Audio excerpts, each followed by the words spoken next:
Hello and welcome to the Toyota Care 200. This is ECR Week 9 in the Elite Championship Racing Series here from Richmond International Raceway, RIR, in Richmond, Virginia. And you may notice something a little bit different than what we're used to seeing here at Richmond. The sun's out, and it's a nice day. Colin, I know we're racing during the day. To mimic the real NASCAR race, what can we expect in terms of changes from night to day? Well, John, even though the weather may not change that much from actually the temperature and the clouds and all that, the one thing it does change is the sun does make it slicker, which makes it looser.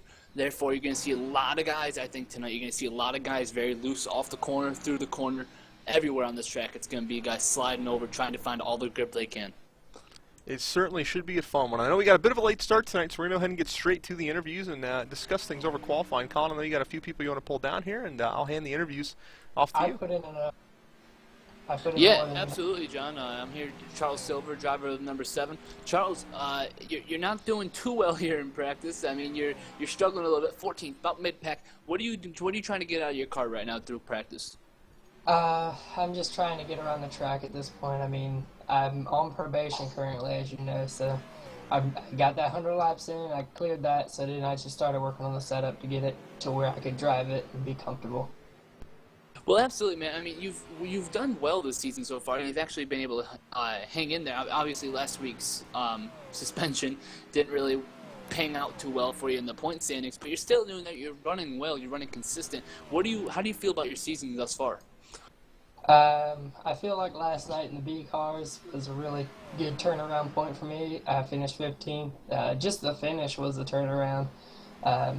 Getting to the end of the race was a big deal for me, and to be able to finish in the top half of that huge field last night was a big break, and hopefully it'll lead to more good things. Absolutely, man. Well, good luck tonight. You driver of number 7, Young Guns Racing Machine, Charles Silver. Good luck tonight, Richmond, buddy. Thank you.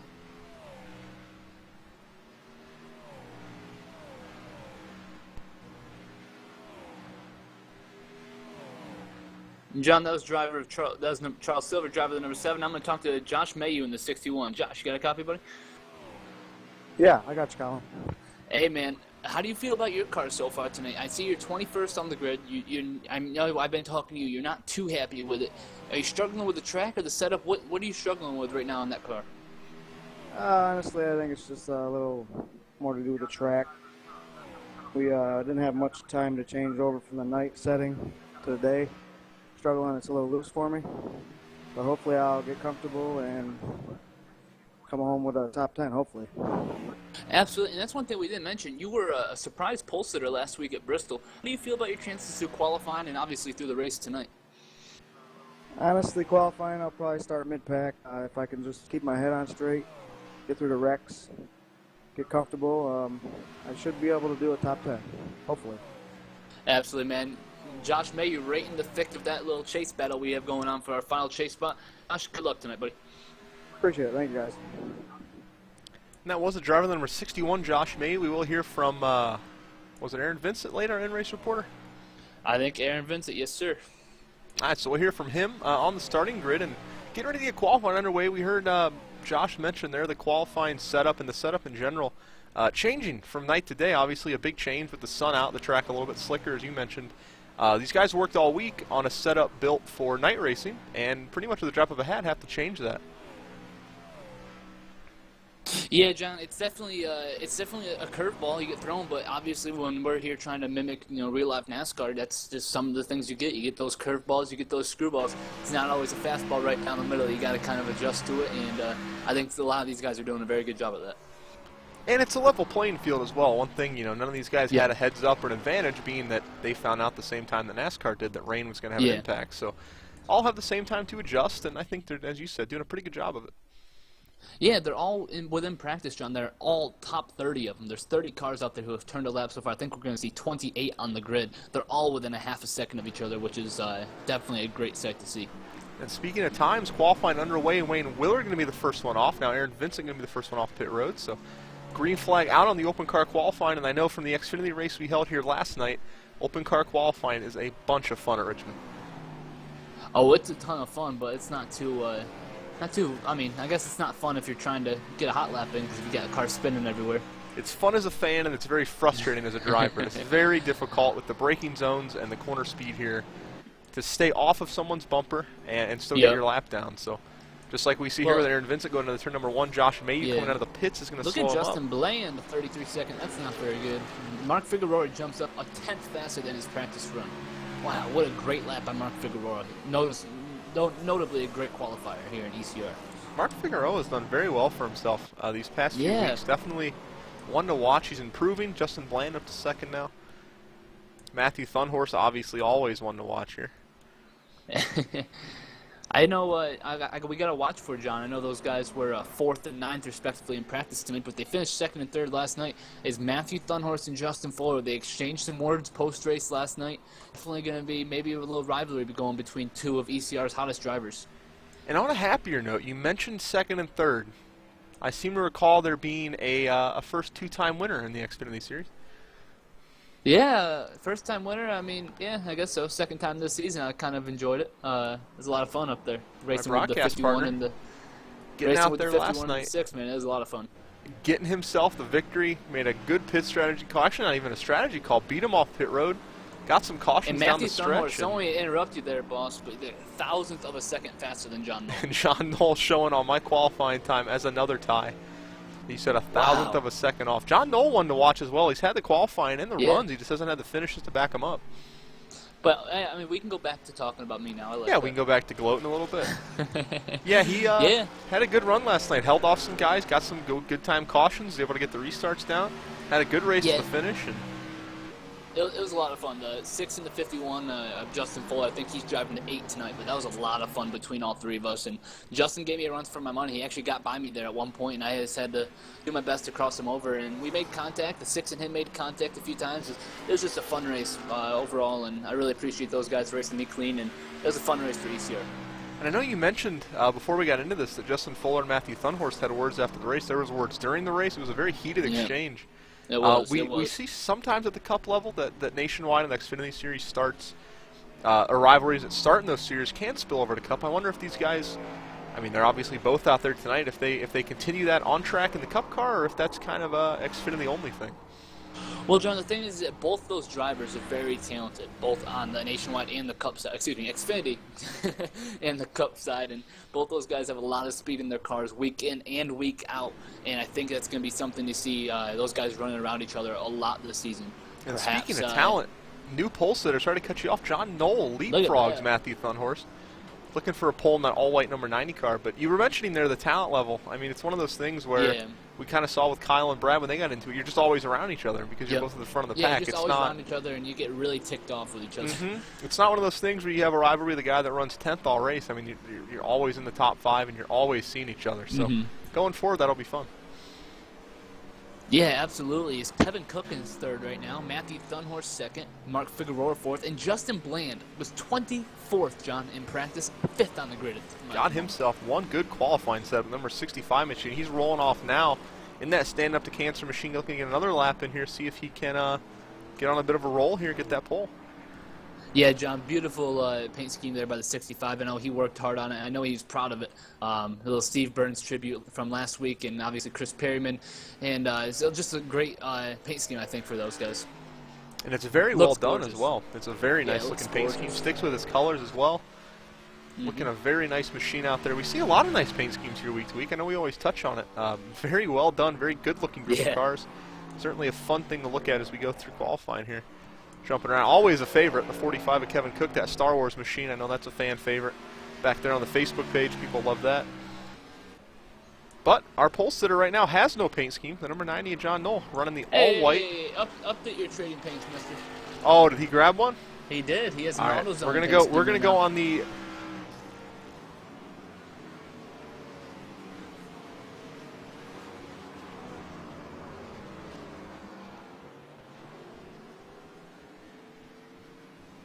A little bit of dead air time right here, but yeah, so far, apologies. John Knoll still holding the top spot. I'm gonna go ahead and update trading paints for you folks. See if we can't get some of these newer paint schemes in here. Good time to do this before the race starts, though, I must say. Yeah, I'm glad you caught me on that. So John Knoll, apologies to him for showing the all-white number 90. He went out and got himself a paint scheme, something he'd been kind of picked on for. He went out and got it done. I like this white paint scheme. I thought that looked good. I did too. I really did. It had a certain simplicity to it. Yeah. Didn't mind it. Kind of looked like our unsponsored guy. Mm-hmm. Yeah, you always got to have one. Josh Wise type. There, the AutoZone paint scheme lows. All right, folks. I'll get us set back up here. We'll get you all good to go back to the race. Got that nice Steve Burns logo around the hood as well. Beautiful paint scheme. You guys will get to see here in just a second.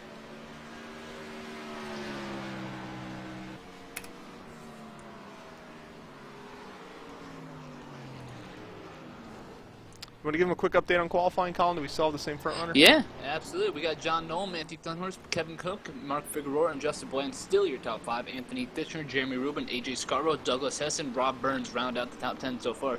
Josh Mayu up to 12th. He said he wanted to start mid-pack. He's in 12th, and everyone's favorite Brazilian redneck in 14th. Quick update on Luis. He did get back to me just before the race began. He is running the number 9 car for owner points tonight. A Bug and I Racing showing him as the 20. That is the number 9 car for Nick Geilis for owner points. And here you see now the beautiful paint scheme of John Knoll, the number 90 AutoZone machine with the Steve Burns logo on the hood. You saw the GoPro machine on the outside of him, the Camry of our newcomer. So new paint schemes here. I'll get it updated, and we should be all set to go. Yeah, absolutely, John. I like the talent level so far tonight. I keep saying that talent level. I got kind of redundant. I got a redundant phrase each week apparently, but these guys are running fast laps. Those are getting around here in 21 seconds is something special. Richmond is a driver's track though, and talent plays a large part when it comes to Richmond. I mean, it's a track that cars will run well on it, but in order to get it kind of mastered, we saw it last night in the Xfinity Series. There was a second gap between first in practice to last in practice. So a big gap for a short track, and certainly a track that if you're a wheelman, you can do pretty well here. Yeah, John, and that's why I think you'll see a lot of the guys who ran well in the Xfinity Series last night do very well tonight in the Cup Series. Guys like Kevin Cook ran well, Wayne Willard ran well, obviously Matthew Thunhorst ran well, and I think you see a lot of those guys who ran up front last night will run up front tonight. Certainly a track that I think will carry over. It's a small enough track that I think the Cup car's horsepower is not going to make too large of a difference here tonight. The only thing you mentioned before we even got underway with qualifying was these cars get just a little bit loose. If you don't treat them right off the corner, there's a lot of horsepower to put the throttle down off the flat banking. So something to look out for. I know we saw a lot of spins last night in the Xfinity Series. Very few cautions for the amount of spins that we had. Remember here on Richmond, there's a lot of runway, especially on the front stretch. Yeah, you spun out. I spun out a few times. You won. I didn't win. That's the difference between spinning out once and spinning out a few times. I got into someone's door. 20th? 20th, yep. Finished 20th? 20th and first. So a little bit difference up here in the booth here tonight. Wow. That's why I'm the play-by-play, and he's the specialist. Specialist. I like that term. Yeah, Not sure if it's true, but I like it.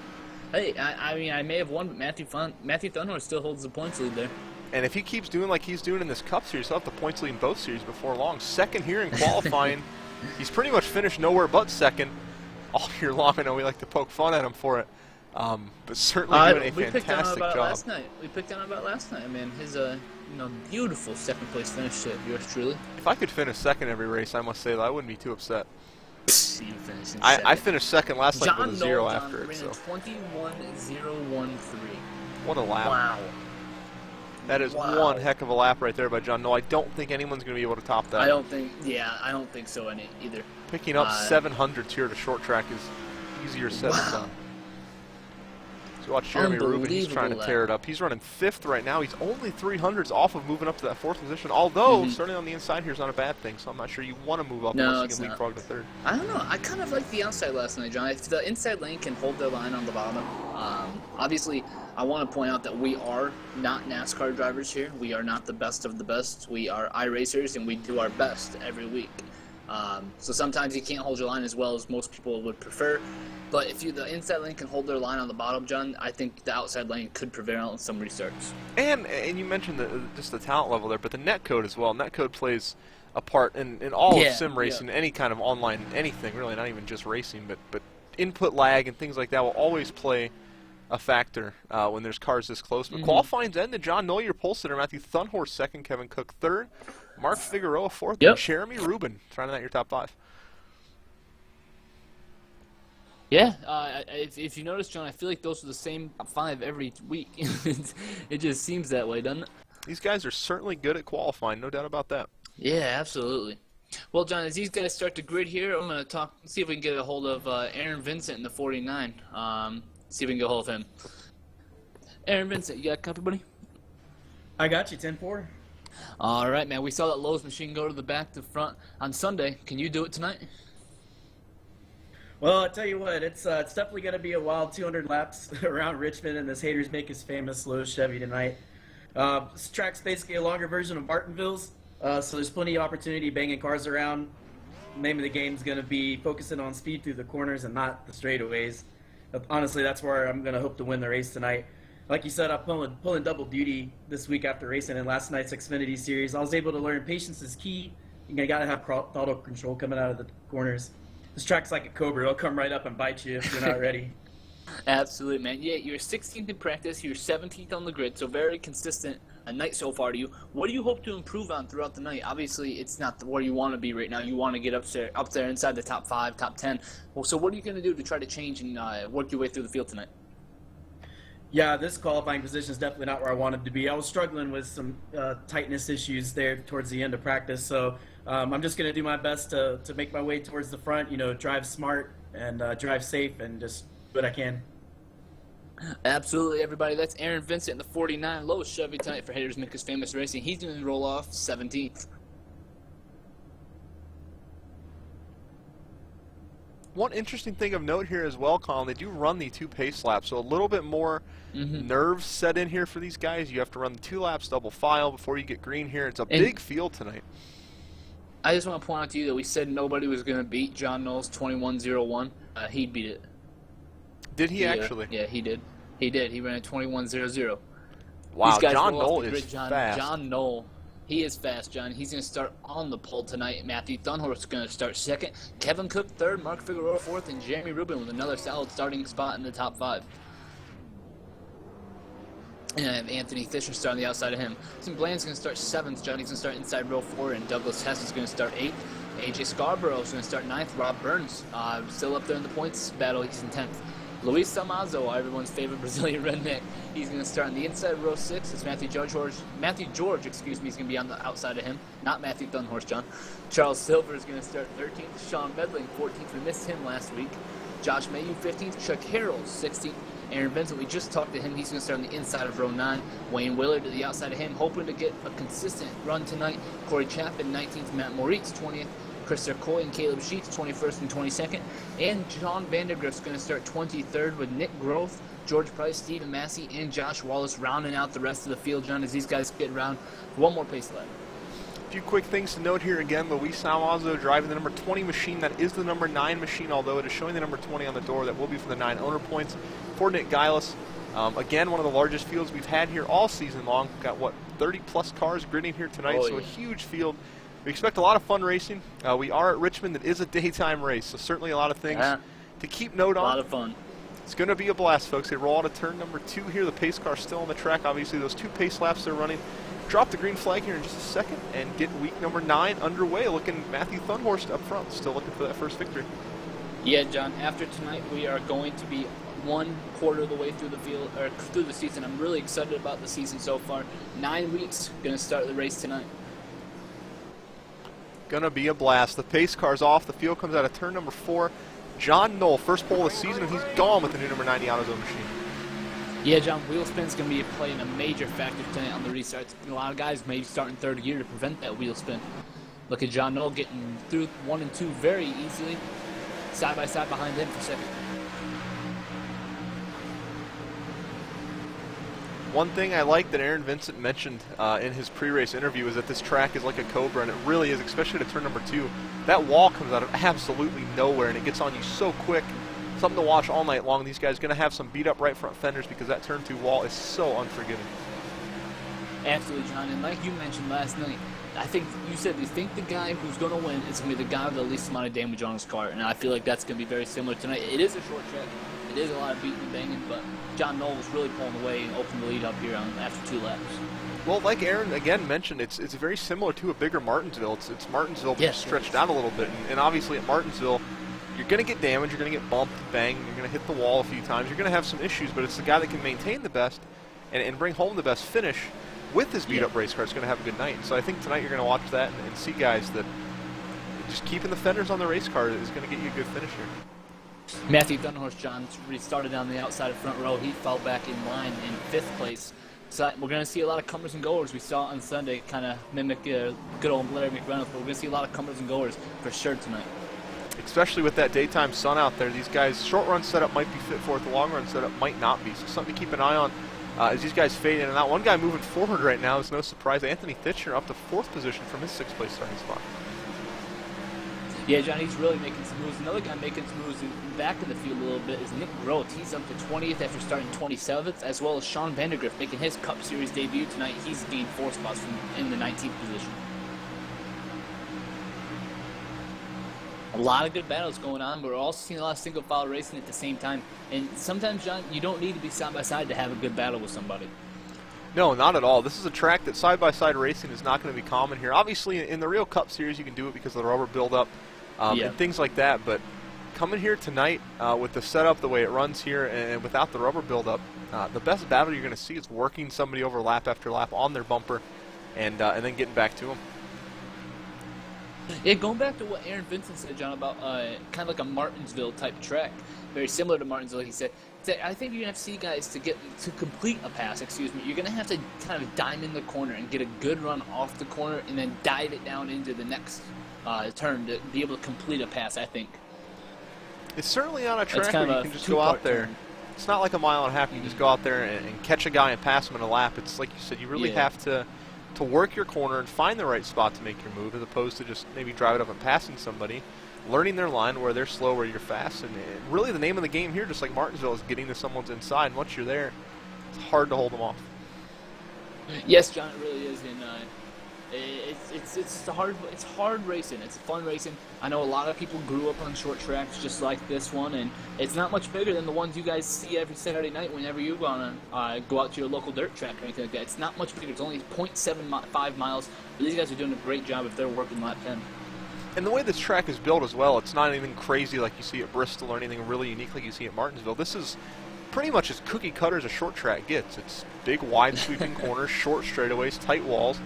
And it's like you said, it's pretty much a short track you see when you go out, every Saturday night. It's just a bigger version of that. So something that a lot of these guys I know in the league have raced or do race, actual race cars on these short tracks. And that obviously yields an advantage that some guys don't have. Yeah. Keep an eye on some of those guys throughout the night. John, I'm watching this battle for second here with Mark Figueroa, Kevin Cook, and Anthony Fisher, and I'm starting to see Kevin Cook there in the second position is trying to work in that high line. Not really high line, but that second groove, trying to run up there. Is he going to let Mark go here? Maybe he's going to fight back, because he has been running that second line pretty steady here over these last few laps. And one thing that might be causing that, too, is a lot of guys, when they build their setup for the daytime racing, obviously it's going to be a little looser, and so they might swing it to the tight side, might have overswung it just a little bit, not able to get the car to the bottom. It's tricky. We're going to see 3 wide. Anthony Ditchner's going to fall in line now. But might not be able to get the car all the way to the bottom. He might not want to work that, but kind of just where the car wants to run.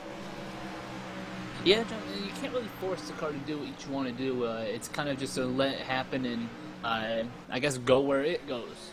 This is definitely, you said it was a driver's track, but it's also a car track. The car has to do a lot of what it wants to do. You're not going to be able to force the car to do stuff. No, this is a track where the car is going to fight you all race long. It's just, with not a lot of banking here, these cars aren't built to drive on flat surfaces, and it's certainly difficult, like you mentioned, to kind of make a car do what you want it to do. I mean, these things weigh 3,800 pounds, and they're going quite fast, so to turn that car on a dime when it doesn't want to turn, it's not something you can do, and you kind of just have to ride out what you got. Kevin Cook did a great job, though. Anthony Fitcher's still not able to clear him. Yeah, he's doing a good job. I said he was working in that outside line, and he's doing so rather well. As Mark Figueroa's cleared a second, but definitely he's really working it in fairly well. The only problem there with where he's running that outside groove to the mid groove there is it's going to put a lot of wear on those right side tires, because you're getting a little bit sharper of a turn off. You're not letting the car push up to the wall. You're kind of turning it off the corner, and you're closer to the wall off of turn 2, which is, you stay as far away from that wall as you possibly can, because there's a wall here that's going to end your race. It's going to be that turn 2 exit. Absolutely, yeah. And one thing we should note, that here at short tracks, John, you get lapped early if you start in the back, and we're seeing that already as Caleb Sheets is in sight of the leader. And another thing very similar to Martinsville, you start, as you mentioned, just about half a lap behind the leader. So it's not long before that leader's beating on your back bumper and looking to get by. And Caleb right now is experiencing that as they're catching him quick. Yeah, John, they really are. And see Matthew Thunhorse starting to make his way back. Oh, and Caleb now down to the inside wall. Heavy contact on the left front of that machine. And he's going to stay low, going to make the leaders pass him on the outside. It looks like not much of a choice there. He is one lap down now, John, in the lucky dog spot until we get there. He's going to have to let the leaders by because he's about to get freight trained. Just caught the end of that little incident there. I'm not exactly sure what happened, but Caleb Sheets saw him smack look like the inside. Right in the middle of the front straightaway, John. Inside a pit road there or something. An odd place to have a wreck, but certainly trying to get out of the way now. Leaders funneling past. It's a tough track to get by here. You see the way they come up off the corner. Increasing that wall by a couple feet, having a car there is dangerous to say the least. And now Kevin Cook's in a bad spot because he's stuck behind him. Looks like Jeremy's going to give him a break. That is definitely a tough Caleb battle. 3 in the way through the lap car. Looking to get out of the way, and Kevin Cook's going to take advantage and now puts Matthew up there in a bad spot. And Matthew again on the outside for the second time tonight. Jeremy Rubin's going to look underneath him, and I think Matthew Thunderous is going to be able to sneak underneath him, and he does. As Anthony Fisher completes the pass for second over Mark Figueroa. Matthew holds on to 5th place. You mentioned Anthony Titchener back up to 2nd now. What a move for him early on in the race. Only 20 laps into this event, already definitely P2. A power move. Certainly showing that even when he starts deeper in the field, can get his way to the front. But the story right now, John Knoll, 2.2 seconds up on this field. He's having a night. Yeah, John, I don't think it's going to be long until that leads 1.2 seconds because Anthony, I feel like, has a really good long run setup. The guy that talk in the garage was that Anthony has the setup to beat this week, and I think, I mean, obviously what's new, but he's got clear to second. I think that clean air is going to really help him out. And again, all the guys in ECR put in, countless hours of time into their setups, but I don't know if anybody puts in more time than Anthony Titchener. He is on here thousands of laps a week, running long runs, short runs, testing different weather, testing different everything to get his car just how he wants it. And it really shows week to week. He has one of the most consistent setups. He's never really bad over a long run, and he's never really that bad over a short run, which in order to get good long run speed, you have to give up some short run speed. But showing tonight, he might have both. And you mentioned he's been the lead hunter pretty much all season long. He gets back 2-3 seconds behind a guy, and in 10 laps, he's on his bumper.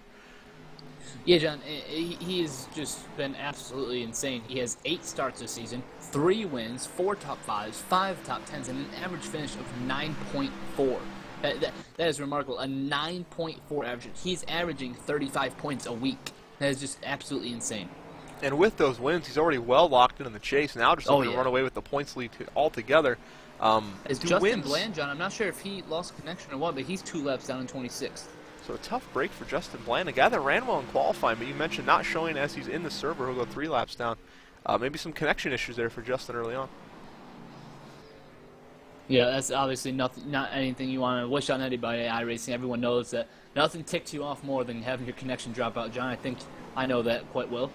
Colin has had connection issues of 5 men over his course on iRacing. He knows Justin Bland's pain. We all do. All sim racers do, but I think Colin might know it just a little bit better than most. Continuing on, though, Anthony Titchener not gapping in the lead too much, but he's gapping up on Mark Figueroa, showing that setup coming in. John Knoll really having a run. If he can keep this going, he's had good cars since he's joined the league. He's just kind of had some bad luck and then put himself in some bad situations, but tonight got the paint scheme on the car and showing off good for the sponsor, catching some more lap traffic. Beautiful paint scheme as well. I really like that, and he is catching lap traffic, John. I believe that is Matt Moritz in 16 right in front of him, and just ahead of Matt. You got George Price and Charles Silver, the next victims, I guess you could say. So catching up to some big names here, not having the best run they were hoping for. We look back a little bit. Kevin Cook and Matthew Thunhorse battling for the 4th position. Kevin Cook got that with the Caleb Sheets incident where he kind of couldn't get out of the way and took advantage. And I think Matthew wants it back. These two have kind of been locked horns for quite a while now.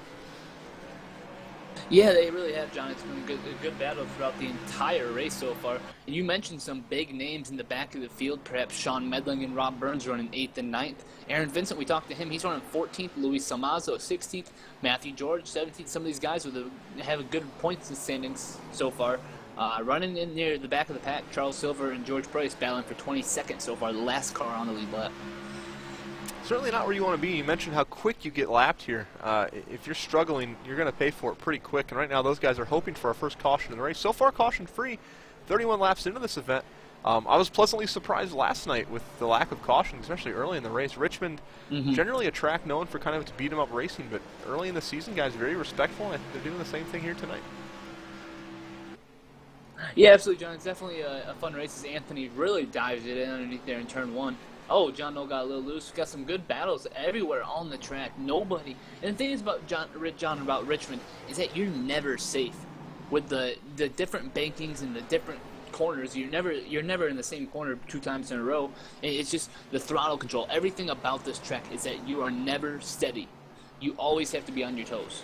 This really is a track where you could take the steering wheel. You could take the steering wheel out of the car and still drive just about the same race. This race is all in your feet. It's all about braking. Absolutely. It's all about throttle control. The steering wheel is just there to hold the car on line. This isn't a track like a Texas or an Atlanta where it's all about steering input. This is all throttle control. And these guys are doing that. And you mentioned at any point, I know the cautions we saw last night were 40, 50 laps into a run where guys are all stretched out and someone just steps on the gas too soon and the night gets a little worse. Yeah. And Charles Silver, John, just went 1 lap down. He has no right front right now. That thing, he must have pounded that turn 2 wall. Charles Silver 1 lap down into 23rd position, excuse me. You see hopping on the nose here with Charles Silver. That car badly beat up. That's beat up enough. That might be causing some issues with the suspension, maybe even the motor. That turn 2 wall might have claimed one of its first victims here tonight, and probably a few more around the track we just haven't caught an eye of. Yeah, absolutely, John. Charles Silver got loose right there as well, but some good battles everywhere on track. We keep saying that, but there really is some great battles. I see one battle for 16th on back. 15th on back with Aaron Vincent, Luis Salmazo, and Sean Vandergriff on back. I see correctly, Colin. I believe George Price is running a paint scheme you might like. Yeah, I saw that. Philadelphia Eagles, baby. And speaking of George Price, he and Charles Silver, that is the battle currently for the Lucky Dog spot. I don't believe Christopher Coy's been lapped yet, so that battle. No, but he's getting close. If a caution were to come out, it would be a great battle for the Lucky Dog, but it's not going to be too long until Christopher Coy and Chuck Harrell both go 1 lap down. And then the battle for the Lucky Dog, we'll talk about that all night, becomes between Christopher Coy and Chuck Harrell. I know I was involved in multiple battles last night for the Lucky Dog. Not something I'm very proud of. John, I don't think that's something you wouldn't really. I would not want to broadcast to the world. Yeah, I had a bad night last night. But these guys, hoping for the caution. Charles Silver, I think, does work his way past George Price there. So Charles Silver, the Lucky Dog right now, but Christopher Coy's going to move high and let our leader go. And Charles Silver loses the Lucky Dog, and that down goes to Christopher Coy. John, and I tell you what, John Knoll is putting on a clinic right now. Really Aaron Berge-esque. 3.2 second lead. Looking like he might be the guy to beat. We didn't have any doubt coming in after seeing him in practice, the qualifying run. John Knoll certainly dominant. Now he's putting on a show here tonight. The setup not dropping off at all. Anthony Thitzcher's not chipped away. In fact, he's lost about a second since moving in the 2nd position. Yeah, John, over the course of the run so far, it's been 40 laps, and John Knoll has only fallen off 7/10 from his fastest lap of the race. That is remarkable. And that is a lot of laps on a right front tire here at Richmond. Yeah, it really is, John. And I can definitely tell some of these guys mid-pack are definitely rooting for that caution to come out. They just don't want to beat the caution. Best battle on track right now, I believe, is going to be for the 10th position between Douglas Hester and the 51, Josh Mayhew, and the 61. Those two going at it for a spot in the top 10. Further on back, looks like Wayne Willard going to be going at it with Nick Groth. That's going to be for the 12th position. So little packs forming here and there. No one really bunched up. Richmond kind of a track where the cars spread out, kind of run their own race, and we're seeing that here. I see our biggest mover so far, John, is Stephen Massey in the 14th position, driving that number 97 Haas Automation Ford Fusion. He gained 15 spots from the 29th starting position so far. Stephen Massey doing a great job in his number 97. You know, I feel like Stephen Massey is one of those guys that races kind of like a Jimmy Johnson, where he seems to always be in the back, and then he's always up towards the front. I know he passes me just about every week in the Xfinity Series, come about lap 50. He passes me every week again about lap 80, so he seems to pass people quite a bit, and he's doing it again tonight. He always starts towards the back, and he always makes his way forward. Stephen Massey putting on another clinic in that number 97 on how to pass cars at a track that's pretty difficult to pass on. I just want everybody, for our viewers, to know that I didn't put John up to hurting his own self-esteem tonight. That's all him. Well, after the night I had last night, I'm looking forward to seeing no cautions in this race. No one deserves to go through what I was put through last night. That was a rough night, and Richmond can do that. I mean, but back to They it, can. you Yes, know, I they mean, can. Richmond's, it's a track that can really beat you down because it doesn't finish your car off. It just hurts it bad enough to where you can't run. And same thing that Martinsville. It's not fast enough to blow it up, but it's certainly fast enough to hurt it. And if you get in trouble early like Caleb did, it becomes a very long night. They can. And John, I want to point out some sad news that John Knowles' next victim is everyone's favorite Brazilian redneck driving a British soccer team car. Luis Amazo about to go lap down. And there is Luis, again, driving the number 9 car tonight. The number 20 is not the registered number for that car, but nonetheless, the 90 doesn't care. He's looking to throw him a lap down, and that would put him in the lucky dog spot. And then we got about 1.2 second gap Yep. up to It's a while. Corey Chaffin in that number 33. So Luis has got to hope if he does get past it, if that caution comes out. If not, when you get trapped a lap down, this deep into a run, the wave around not really an option, and 2 laps down is pretty much unrecoverable. So got to hope Good he job can by stick Luis with it. letting him go there. Luis always a respectful driver, and one of the reasons we like him so much here on MOTV and getting out of the way there, letting him by. John Knowles still, even passing lap traffic, still pulling away 4.5 seconds now. Over Mark Figueroa, the new second-place runner. Got past Anthony Wow, for yeah, second. I see that. I think he's really falling off. He doesn't have any damage on this car. He's just really falling off. Maybe again, Maybe my the sources night. in the garage were a little wrong. Hey, the night-to-day change will do it. It's a completely different racetrack, and Yeah. when you put in so much time on a setup built for night, and then it switches to day, it can take even more time to undo it. And one of the things he might be struggling with here is that long-run setup on that warm, baked Richmond track.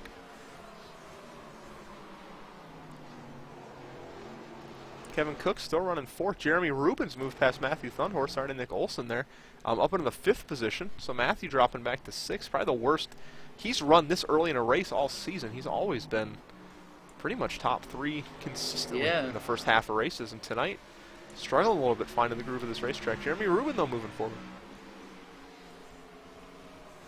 Yeah, John, he's making some moves. I think the top 6 or so started in the top 6. I haven't really seen anybody make moves. The guy who started 7th, obviously, Justin Bland, 28 laps down. He's definitely out of contention for this one. Tough break for him with the connection issue. But everyone who started 6th, the guys who are running 1st through 6th right now, started 1st, 4th, 3rd, 6th, 5th, 2nd. So obviously the class of the field so far today. Yeah, certainly qualified well, running well. That's kind of how you do it at Richmond. It's kind of like Martinsville. Make that comparison all night where if you get up front, it's really hard to not be up front because it's so hard to pass. So guys are getting up front, staying up front. We see John Knoll, though, closing in, going to put Matt Moritz 2 laps down, I believe. Closing on a knot of race cars, though, in front of him. That's going to be tricky to navigate.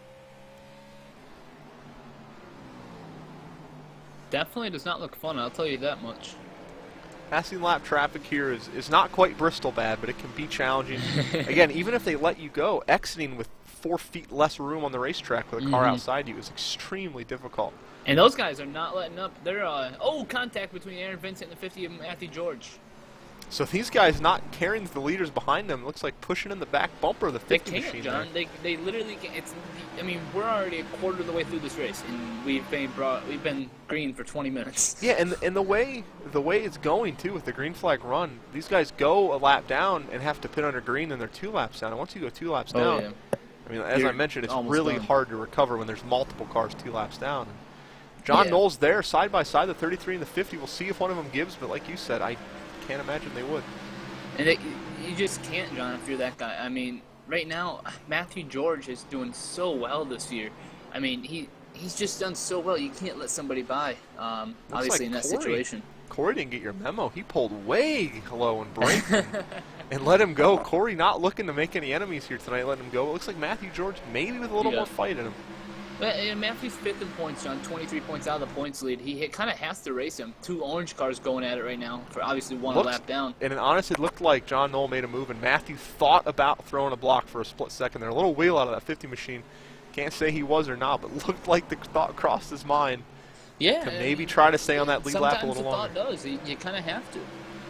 Smart move not to, though. I think John Knoll may have driven right through him with that bit of an aggressive move there. But again, if you're John Knoll, you have to because this thing could run green. If I'm Matthew George in this situation, I'm trying to mirror John Knoll's line and just follow him past the cars that I'm racing for position so I can stay in that lucky dog. It's the best way to use him, kind of like a windbreaker. Just splitting the pack open and you follow him right through. And it looks like he's fallen off a little bit now. The next car, too, is Aaron Vincent in the 49 machine. Yeah, our in-race reporter, John, he's struggling so far today. He said he didn't want to start. He's 16th in practice, 17th on the grid, and 16th in the race. So he said he's not happy where he is, but it is what it is, I guess you could say. But he's in the chase. He's in the thick of that chase battle, John, as well.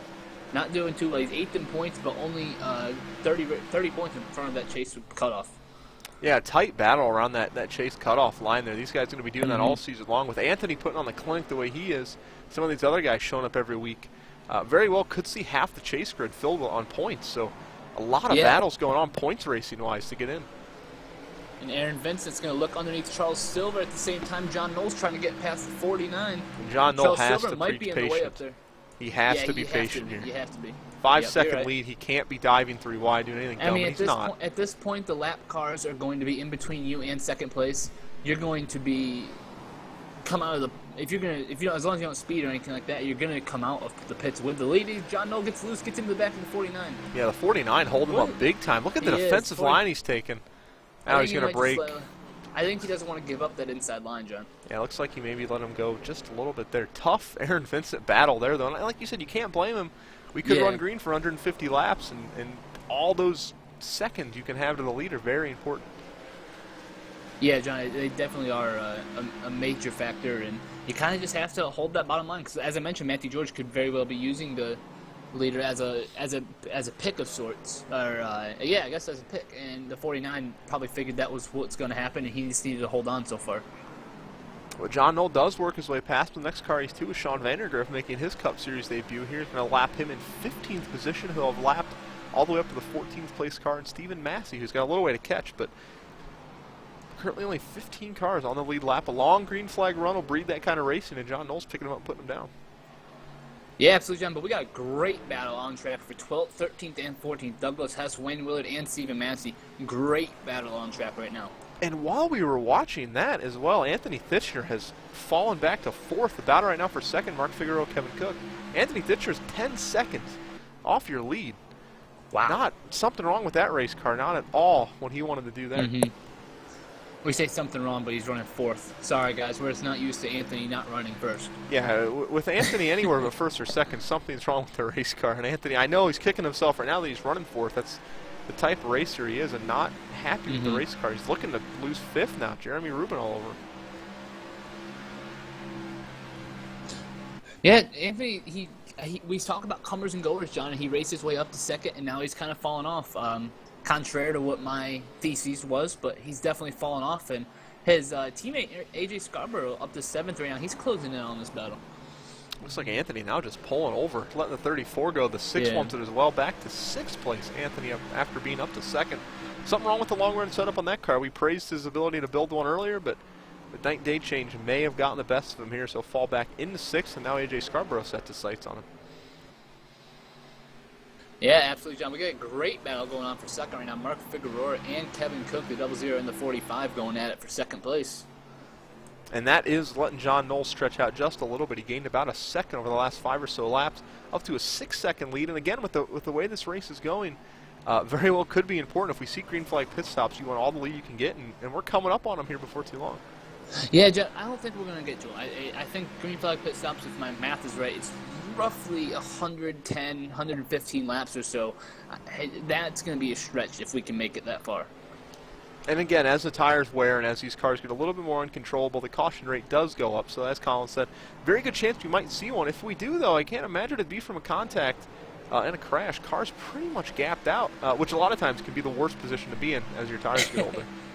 Absolutely. As AJ Scarborough works his way, AJ Scarborough works his way past Anthony Thitcher. That's for 6th place. AJ Scarborough up to 6th now. Anthony Thitcher back to 7th and still dropping. He's got a bit of a gap between him and the next cartoon of Sean Medling, but got to figure something out as he works back under AJ now. And AJ in the wall just a little bit. Christopher Coy right behind all that. But certainly got to figure out what's wrong with that race car, and he'll have some time to adjust on it when we get to our pit stops. Yeah, see, he's really fighting loose, John, on exit. I'm watching his hands inside the car. He's really fighting loose right now, really counter-steering that car once he gets up on the straightaway. Just that wheel spin.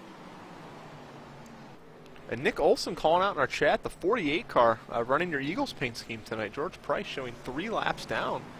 currently. Not sure what happened there, if he had a spin, an incident, maybe a short pit strategy. Something working with that 48 car, because he's showing 3 laps down, working on 4 laps down. Yeah, John, he did pit there. Had some left front damage on his 48 machine. He pit on lap 50. All right, so there you go. George Price came into pit road, but too early to make it on one more, or make it to the finish. So he'll have to make one more stop. That's going to cost him big time in the points and in this race as well. Going forward, 4 laps down, 3 laps down, in the 24th position. Hey, John, I don't know if you can see this, but I'm looking at the hood of the leader, John Knoll, in the 90. Do you see a little front end damage there? Or is that just me? I'm not seeing anything from the nose camera here. Maybe a little bit of right front. Could have punched in that right front fender on the back of No, see, I see it right at the radiator. It's like just popped up as Josh Mayhew is about to go 1 lap down. It's showing fine for me. Could be a little issue there. The hood pin's maybe a little bit raised, but who knows? It's iRacing. 90 car might have bumped somebody. He was getting through lap traffic. A little bit of a struggle there. It looks like, yeah, maybe a little bit of front end damage. Could be the paint scheme as well. But this hood does look a little bit raised up. Might have touched somebody. See, now it looks fun. Now it looks fun. I'm kind of confused. iRacing does have its iRacing, issues here on sim racing. He There we is go. working He's gonna Stephen look Massey. underneath Stephen Massey. Yep. So Stephen Massey we 11 talked about cars earlier. left on the lead lap now, John. Repeat of Bristol. We had it last week. We finished with, I believe, single-digit cars in the lead lap, and looking to do it again here at Richmond. Again, it's just no form of, not a product of lack of talent or anything like that. It's just a product of short track racing. It is short track racing. And John, I do have to ask you, since you are quote-unquote crew chief of the booth, if you're one of these guys that are lap down, do you take the wave around?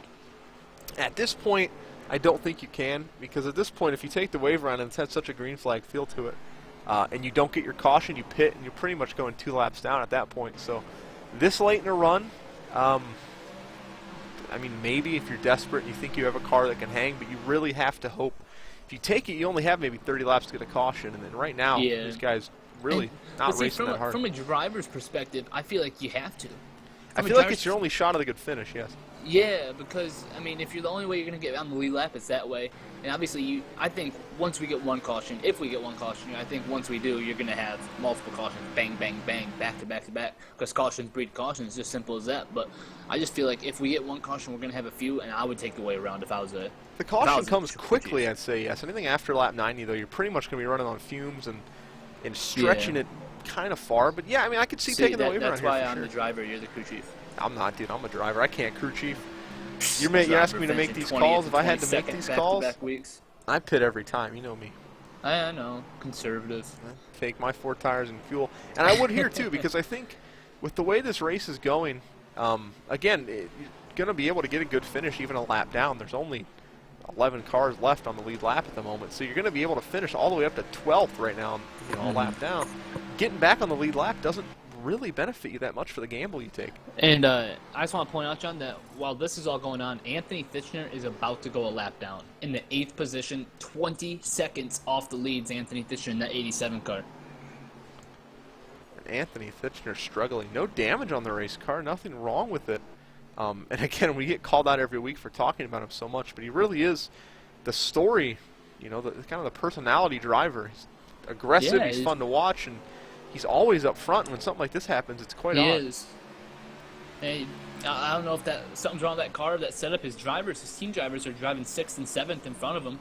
And getting input from Nick Olson in our chat here, kind of playing our little pit reporter, saying that he's saying in the race lobby his car's all over the place. So struggling, as you mentioned, loose, not happy with the race car at all, and not getting a caution to fix it is going to make it difficult. Going to have to wait for those green flag stops, and by then, you mentioned, he's already 20 seconds down. As Wayne Willard goes a lap down, that leaves 10 drivers on the lead lap down. 27, I believe, took the green flag tonight, and only 10 are left on the lead lap here after 82 laps complete. And Anthony Fitchner back to 9th now, as Nick Groth works on the number 19 car. Next car to him is going to be Rob Burns, and then Wayne Willard, and then your leader. So, or leader now past Wayne Willard. So then Wayne Willard a lap down, and looking to put Anthony a lap down.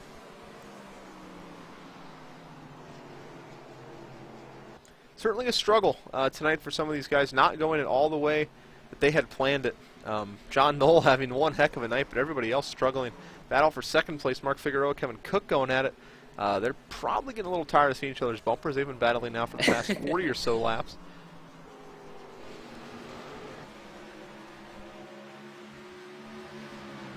Working lap 85 here, John Knoll, nowhere to go. Looks underneath Ron Burns for the position. Excuse me, not the position. Anthony Fisher really loose. You can see it from John Knoll's hood. Wow, he's so loose on exit, or excuse me, on entrance. Something may be wrong with the brake bias in that car. Can't quite dial it in the way he wants it to. And now he's got all kinds of problems. John Knoll to his inside, and Anthony Titchener a lap down. 3 wins on the season. Not going to have one here at Richmond, it looks like. He goes a lap down, and John Knoll will pull away. Next in his sights, the number 19, Nick Groth. Yeah, John, Nick Groth having a great run. He's gained 19 positions from where he started in the 27th position. Inside the top 10 to the 8th position. You go now, over Mark Figueroa. He's stuck behind a wad of lap traffic. Aaron Vincent in front of him with Chuck Herron. It looks like Justin Bland or Matthew George. Can't quite tell. An orange and black car in front of him. This is one of those frustrating positions because he's got Kevin Cook beating on his back bumper, and he just can't go anywhere. And see, if I'm at this point, if I'm Mark Figueroa or Kevin Cook, I am just being patient. I am not trying to force anything. You got 7 seconds in front of you to the leader. You got 7 seconds behind you to 4th place.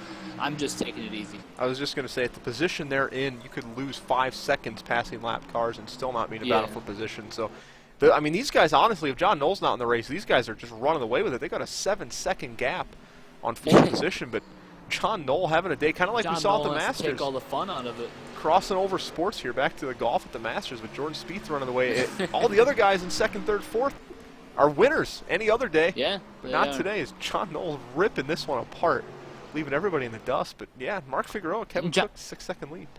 John, some 2 guys we haven't talked about all night long are Sean Medling and Matthew Thunhorst. Sean Medling worked his way past Matthew Thunhorst that lap right there. That's a battle for 5th place. Sean Medling, remember, won at Martinsville, did not race at Bristol. So far he's batting 1,000 on these short tracks. And he's got the short track damage on the right front of that car all torn up, that 1025 the bone. Chevy SS going around Matthew Thunhorst, you mentioned, but catching the wall at some point, or another race car, but it appears to be the wall. Pounding on that right front. Looks to be okay, though. He's not seeming to be slowed down too much by it. Still not able to work past lap traffic. Mark Figueroa still behind these lapped race cars. Nowhere to go. Kevin Cook, though, giving him room, not pressuring him too much. Yeah, it's good give and take on the 00 and the 45's part. Definitely doing a good job. And there's just nothing you can do at this point. Obviously, it's going to be track position. I think Richmond's a big track position track where you just need to be in the right spot at the right time. And right now, the only person in the right spot is the 90. And I think right now, a great job of Kevin Cook realizing that even if he does stick it in there and dive bomb the 00 and pass him, there's nowhere he can go either. So one position's not worth the risk that you're going to take to pass the guy. And Kevin Cook's kind of just riding here. Anthony Titchener on pit road. Green flag pit stops, John. Obviously starting. Anthony's cutting it a little short. Hopefully to get. Oh, John Knoll hit the wall on the backstretch, John. Obviously trying to get everything he can, hoping and now for there's this some to right go front green. damage on that race car. Oh yeah. All kind of crinkled in right above the tire. That's not going to be good for aero. They're hoping it hurt the suspension. Not a good place to grab it. Quick update on the 48. It looks like he's back on pit road. He is currently showing, I believe, multiple laps, 15 laps down at the moment. Yeah. So something wrong with the 48 machine. Not the night he wanted to have. Running that Eagle scheme, I know you were hoping he went well, but It's just the way Eagles off-season's been going, you know what I mean? trust me, I live in Cleveland Ohio. Browns. I feel your pain. Continuing on, the Here we leader's go, got to Luis hit pit Salmazo road. about to go 2 laps down, John. They've got to hit pit road soon, I would think, with other Well, cars pitting. with Anthony pitting right there, I think, I mean, he's the way it just pans out. Green flag pit stops. He's gonna be back on the lead lap before not too long. After the leader pits, obviously, but I think it's a good move of where he pitted as well. yeah. A little short, not short pitting per se, but a little short, maybe 10 laps before you run out of fuel. Get on pit road, get the tire, make up the time, and then, once it cycles through, you have a shot to be back on the lead lap or gain some position towards the lucky dog. Yeah, he's Just only hope 2 you run laps green. down right now, so if he can maybe get back to 1 lap down, he will be eligible for the waiver round. At that point, I would take it. But Matthew Thunhorst, John, about to go 1 lap down. Wow, what a night these guys are having. The big names, really, Matthew Thunhorst dives diving it down on the pit road. But the big names really not having a good night. Thunhorst struggling, Titchener struggling. Kevin Cook, Mark Figueroa hanging in there, but the surprise, John Knoll running away with this event. Yeah.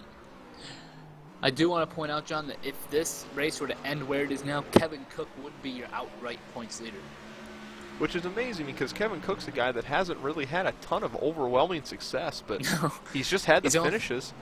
Yeah, he's done well. He does not have a win so far on the year. He has an average finish of 8.1 on the season, better than Anthony Titchener. So Kevin Cook doing a great job as well.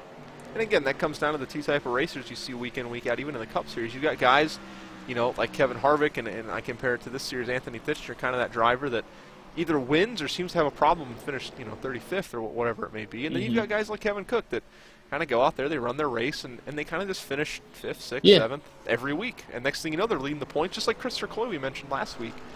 Before his little incident last week was like 7th in points, and he didn't have, we never mentioned his name. So. And here comes the leader, John Knoll of pit road, John. Got to watch John it. Knoll Maybe ducking at if the he pit road. speeds or anything like that, John, it's going to be a big problem. He enters really hot. Came in pretty fast there. I think he'll be all right. He's going down pit road 37 miles an hour. Now we've got to see Kevin Cook and Mark Figueroa when they want to duck on pit road. Mark Figueroa is on pit road. That'll cycle the lead to Kevin Cook, the only other leader of the race so far. If I'm Kevin Cook, I'm trying to go out there and lead a lap. I mean, you're not going to gain anything. You're already 12 seconds back. You're not going to gain anything from pitting with John Knoll. I say you try to get out there and lead some laps. And you're not going to lose anything. You're basically guaranteed second or third. Yeah, you're basically guaranteed second or third. Because of the gap, yeah, he heads back to 4th spot. I mean, at the worst, he's going to lose 3rd and not have a chance to battle for it. But you get the bonus point for leading the lap, and that's so worth for the the point. first time, John, in 101 laps, John Knoll led the first 100, and Kevin Cook leads the 101st. So our second leader of the race, one lead change tonight, and that was Kevin Cook taking it on a cycle at green flag pit stops. Jeremy Rubin moves up to 2nd, Sean Medley in 3rd. Nick Groth, Wayne Willard, Sean Vandergriff have not yet pitted. I think it's a good decision for some of those guys like Wayne Willard, Sean Vandergrove, and Nick Groth to not pit some of those guys that were in the back of the field, not going to be able to gain much, and maybe stick out there and maybe hope for a caution or something like we saw at Richmond in the Cup Series. Well, those guys are going to have to hope now for a caution as well. You know, they got to play the caution strategy, as you mentioned, back in the path. You don't have anything to lose. 3 wide into turn 1, John. Matt Moritz, Aaron Vincent, and Anthony Titchener. Excuse me, not Aaron Vincent. You got Caleb Sheets in the 11. So Caleb Sheets been in a lot of bad spots tonight. Not at all the night he won. And there's John Knoll looking to put Anthony back, I think 3 laps down that'll be. Oh, excuse me, John Knoll's not your leader. Yeah, when John Knoll goes back to the lead, Anthony Titchener will be 2 laps down. See, John Knoll has led. I've been nothing but seeing the 90 car in the lead, so it's odd for me to see the 90 car not in the lead. But as you mentioned, wreck on going into turn 3. No caution yet. The 37 up high, the 7 down low, the 37 heavy contact with the wall. No caution on the racetrack. And I know Kevin Cook was hoping for one. Going to go back and get you guys a look at that. It looks like the 37 coming back. He just came out of pit road here. Going down the back stretch. Oh, and the 7 looking to pit. Did not see him. Wow. It just came straight down the track. And clipped him up into the wall. Who was having such a great night. Just a mistake by Charles Silver. And on probation, not at all what he wanted. Looking to come out here and just have Tough clean break runs for him. and run well. Yeah. 37, though, gets away with it, honestly. Not terrible damage to the race car, not a whole lot of time lost, but good car control on his part. But the 7 just kind of maybe not listening to the spotter or maybe not realizing that the car was inside of him, turned down the track and just clipped him. Yeah, tough situation there. I mean, obviously, if you're the 37, you're obviously a little ticked off, but if you're the 7, you just didn't know. So it's really... Oh, and Kevin Cook, our leader, around! Kevin Cook, oh my goodness. And Into the inside wall, and it's not going to be a caution. Right? He's off the racing surface. Now he's going to back it up, and the caution flies. Caution is out. Folks, our first caution of the night for a self-spin on your leader. Oh, wow. And this night gets more interesting. Kevin Cook going to recover. And you know who might get the best part of that right there, John? Kevin Cook. Yeah, that's honestly not the worst thing that could have happened if the damage on that race car is not bad. What's going to happen, there's 7 cars on the lead lap right now. AJ Scarborough will get the lucky dog. He's going to be the 8th guy on the lead lap. Those wave arounds are going to take the wave around. Actually, no, they're not, because John Knoll's on the lead lap, John. Yeah, John Knoll sneaks his way back on the lead lap. So all those guys will not get the wave around. So Kevin Cook's going to come out of this maybe with 8th place at worst. At worst, and he's going to be able to get 4 fresh tires. He's going to have 20 20 lap fresher tires than everybody else. Yeah. Depends on how And bad the damage is. Nick He caught Groth that is going nose. to be the leader. He caught that nose pretty hard. Well, Nick Groth's going to have to pit, no? Yeah, he's gonna pit. If I'm John Knoll, I pit too. I was out there for 15 laps, but he's not going to. No, John Knoll's staying out. If I'm John Knoll, again, you gamble with, you know, Yeah. gambling with nothing, And I tell you, essentially. who gets some great out of this, John, is Anthony Fisher, Matthew Dunhorse, Sean Medling, all these guys that are 1 lap down in front of John Knoll. Yeah, they're going to catch the really lucky break here. You mentioned And some guys Sean caught behind Medling's him. not going to be able to get it. Yep, Sean Medling stuck a lap down. Remember, John Knoll currently being your leader is essentially the break and who can take the wave around and Yeah. who can't. Sean Medling, Charles Silver trapped a lap down. But Anthony Fisher, Matthew Thunhorst, looks like Josh Mayu going to get the wave here, get back on the lead lap, and open up a whole new ballgame. And John, there was 2 races. There was the first 110 laps before the caution, and then there's the next 90 laps. And then I think the next 90 is going to be one crazy race to the finish. And, I mean, now they have nothing to lose. You mentioned there's only going to be a handful of cars on the lead lap, no more than 15, so not a whole lot to gamble with. You can go out there and really dig and race and have some fun now. Kevin Cook looks like he got that nose pound out of that Star Wars machine. No further damages, it looked like. Should be able to be okay here, but you mentioned Kevin Cook, an ill-timed spin, but not the worst thing in the world. How about Sean Vandergriff, John, in this 2 car, running P3 at the moment? He's having one heck of a run in his Cup Series debut. We are going to step That away, is though, great folks. to Take a see. quick commercial break. Give us some rest here. We've been talking for the last just about an hour straight. We're going to grab some drinks, take a break, and we'll see you guys back here in just a quick 60 seconds.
Alrighty, folks, welcome back here at the Toyota Owners 200 ECR Week 9. John Knoll, your leader. We're working lap 113. Going to get 114. Going to have 87 laps to go, I believe, on our restart. There go the wave around cars, and John Knoll looks like he's going to take the inside lane. And the surprise right now, Sean Vandergriff in second. Yeah, John, Nick Groth is going to restart 3rd. Wayne Willard, I believe, will be in the 4th position after Kevin Cook will receive the EOL. Mark Figueroa 5th. Our lucky dog, AJ Scarborough, is going to be 6th. And Matthew Thunhorst and Anthony Fisher round out the rest of the lead lap cars in 8th and 9th. Jeremy Rubin, Sean Medling, Rob Burns, Stephen Massey, and everyone else battling for the lucky dog because the green flag is out. And Green just flag like that, in the air. pace car off, and we're green. That was quick, Colin. And John Knoll, what a heck of a jump on the restart. And Nick Groth followed him, and Sean Vandergriff is in the bad position Now now. remember, John, at this point, the 19 has fresh tires. The 90 does not. And that is a huge story we talked about coming to pit road. John Knoll not pitting could cost him the race. Interesting turn of events here as well. There are some cars up there in the top 10 to 15-ish range that are laps down, and a lap down and multiple laps down in some cases. The way they gridded the cars was so many wave arounds, but the wave arounds behind those cars, and so now those cars are stuck up amongst lead lap cars, and that's a whole other mess to shake out. Charles Silver's one that I caught an eye on. He's pulled up high. Wayne Willard's multiple laps down, stuck between lead lap cars. So those guys in bad spots. One of those products we saw on Sunday. Is hanging with the 90 right now. And he'll be able to do that too without those fresh tires. John Knoll going to lose all the setup time that he gained. I honestly think so. That setup's kind of become null and void. I think it will be for about 10 to 15 laps, and then after that, I think the tires will even out, and I think he'll be able to pull away like he was before. I think with the lead he had before, he could probably drive away on the older tires. I think he's going to be okay either way. He still has that right front damage, though. He never Yeah, really that's got true. that looked at. This isn't a very aerodynamic track, but there is a little bit of aerodynamics down the front and back stretch. You get up about 150 down the front, so something to keep an eye on. If that even shaves 2-3 miles an hour off his speed, you know, it's costing him a few hundreds, sometimes a tenth a lap.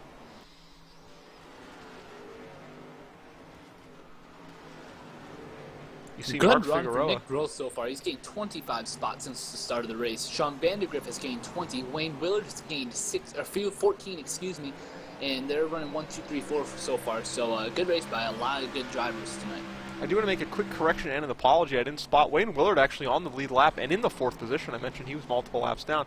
He's not. I just didn't see him up there on the driving grid. So Wayne Willard having another one of his good runs tonight. It's been a while. He's had some struggles. Looking to rebound tonight in the 4th position. Anthony Thitcher's got nowhere to go. Back to his story. Got a bumper full of the number 6 machine in the 48. Nowhere to go. Close call, and Anthony snaps it loose down the front. Caution wrecking 97 around. Wow. Caution's out. Anthony had a nice save right there, John. He did. I was on his nose when I saw the cautions are gonna 97. breed cautions. 97 all kinds of jacked up. You're not sure what came happened. back up and he tried saving it, John, and Chris Sercoy had nowheres to go. And I said before the 97. race, I said before the week actually that you can't save these cars at Richmond. You just can't. And I said that multiple times. And unfortunately for the 42, he had nowhere to go. And unfortunate set of circumstances, he's not going to have nowhere to go. Yeah, and the tough thing about these cars is with the camber they run with these flat banks, and you always see it on tracks with flat banks, you really can't turn the car right. The car just won't do anything when you turn it right until it catches, and then it just snaps like we saw there. John, if all the leaders come down right now, all those guys that are 1 lap down will get the wave around. I think all of our leaders just came down. Doing it the old-fashioned way here, we're going to click through every single lead lap car. And Colin, you are right. Every lead lap car coming down pit road. Wow. So Jeremy that will Rubin will give get the lucky dog, and that's going to put 16 guys on the lead lap. That'll give the wave around Shaw Medley, Ron Burns, Matthew George, Josh Mayu, Aaron Vincent, Stephen Massey, and Douglas Hess all 1 lap down. Douglas Hess is 2 laps down. He just got 1 lap down after the wave around. And Stephen Massey, I don't think, will go 1 lap down because of the EOL with 2 to go. So I think we're going to have 15 on the green. We're going to have 15 cars. So Aaron Vincent will be the last car taking your wave around. Then Josh Mayu, Matthew George, Rob Burns, Shaw Medley will have the options. So good break for those guys. You mentioned cautions breed cautions, and certainly doing it there. Coming out of the pits, showing AJ Scarborough as the leader, but I believe that's due to... he missed his pit stall, Jim. I was going to say, he's running that car all beat up. Jeremy Rubin also having issues. He'll come down back down pit road, and that'll cycle John Knoll. Big surprise, back to the lead. Looks like he got to the attention of his pit crew, pulled out that right front fender, maybe just a little bit, still got something on there.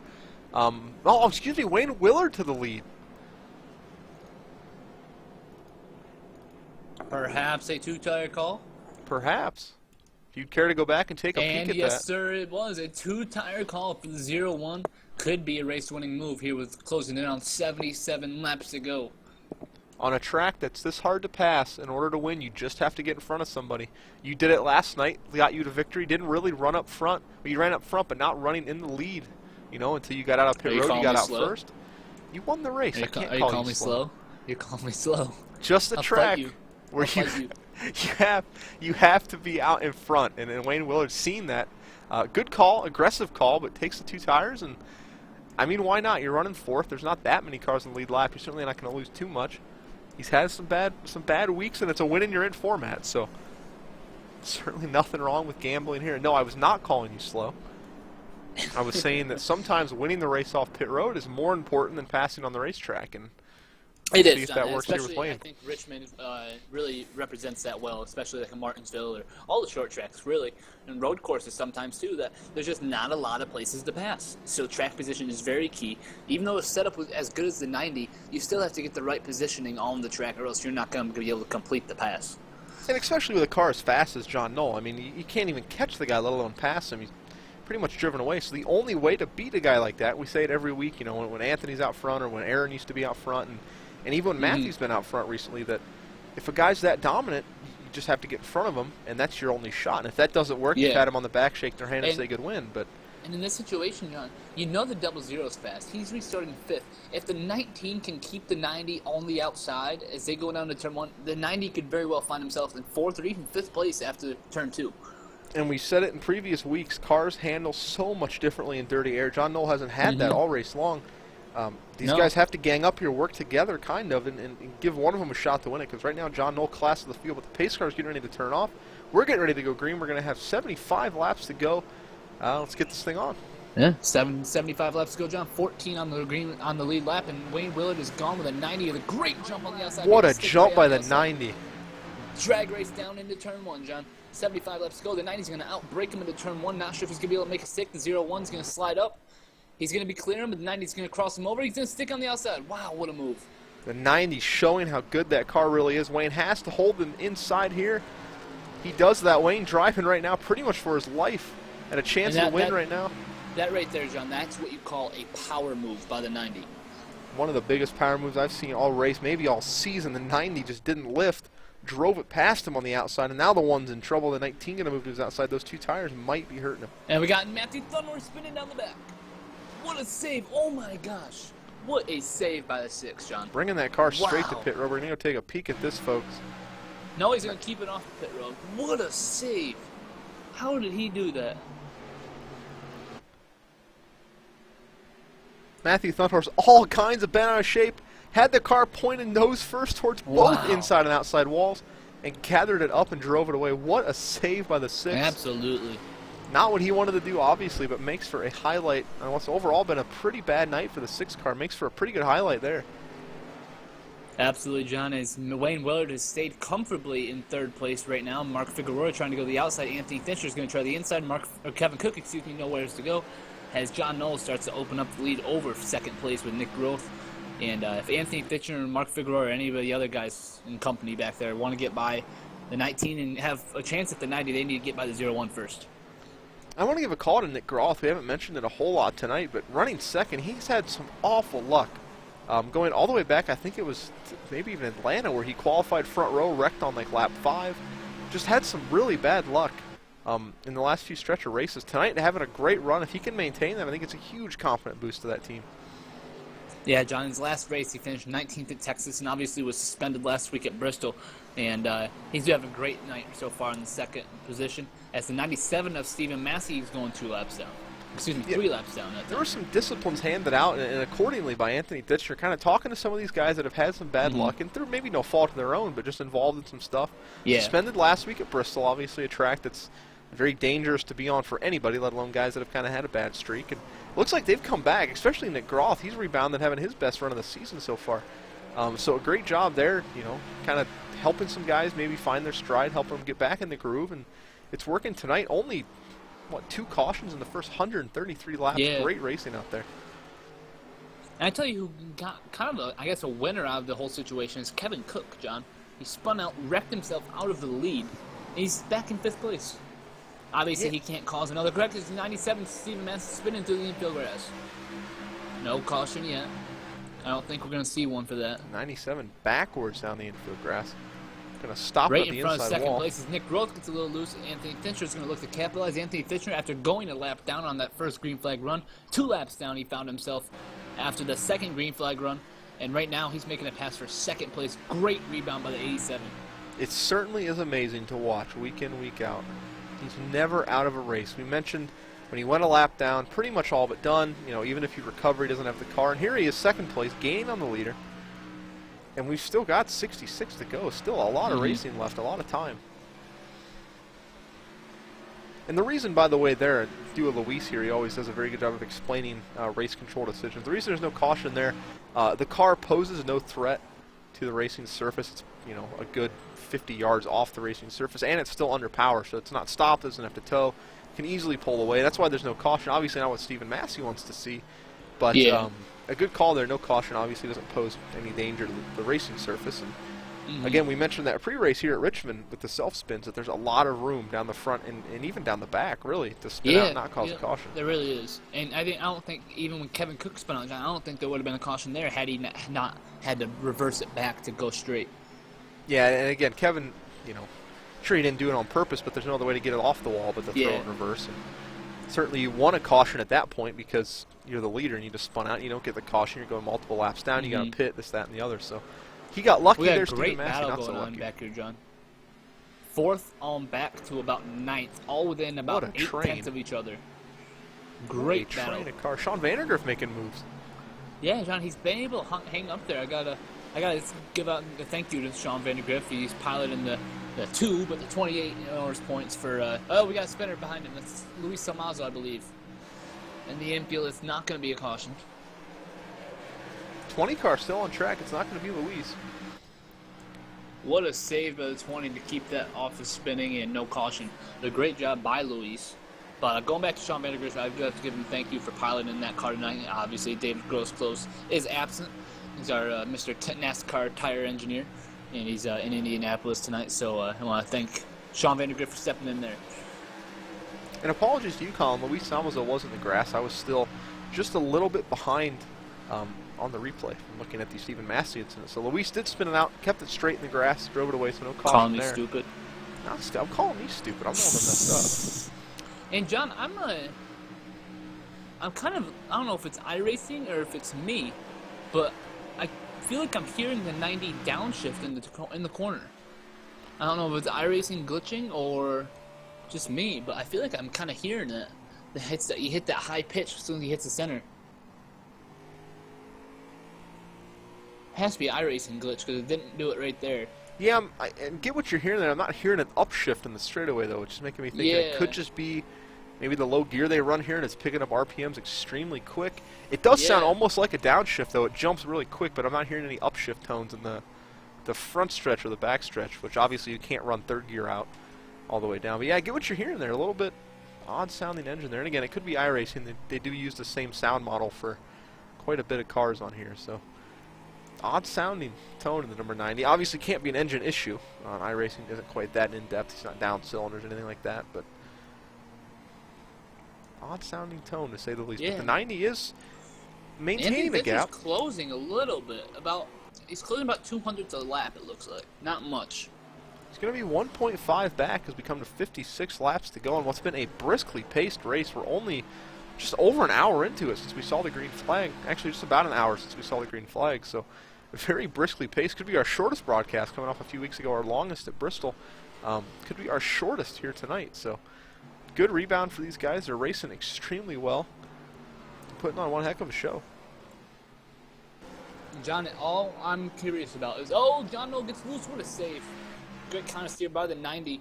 It's going to lose a little bit there to Anthony, but what I'm hoping, I guess, as a viewer, obviously not as an ECR member, what I'm hoping for as a viewer is I want that late race caution to see if somebody, 9th or 10th stays out and tries to keep the 90 back there for track position.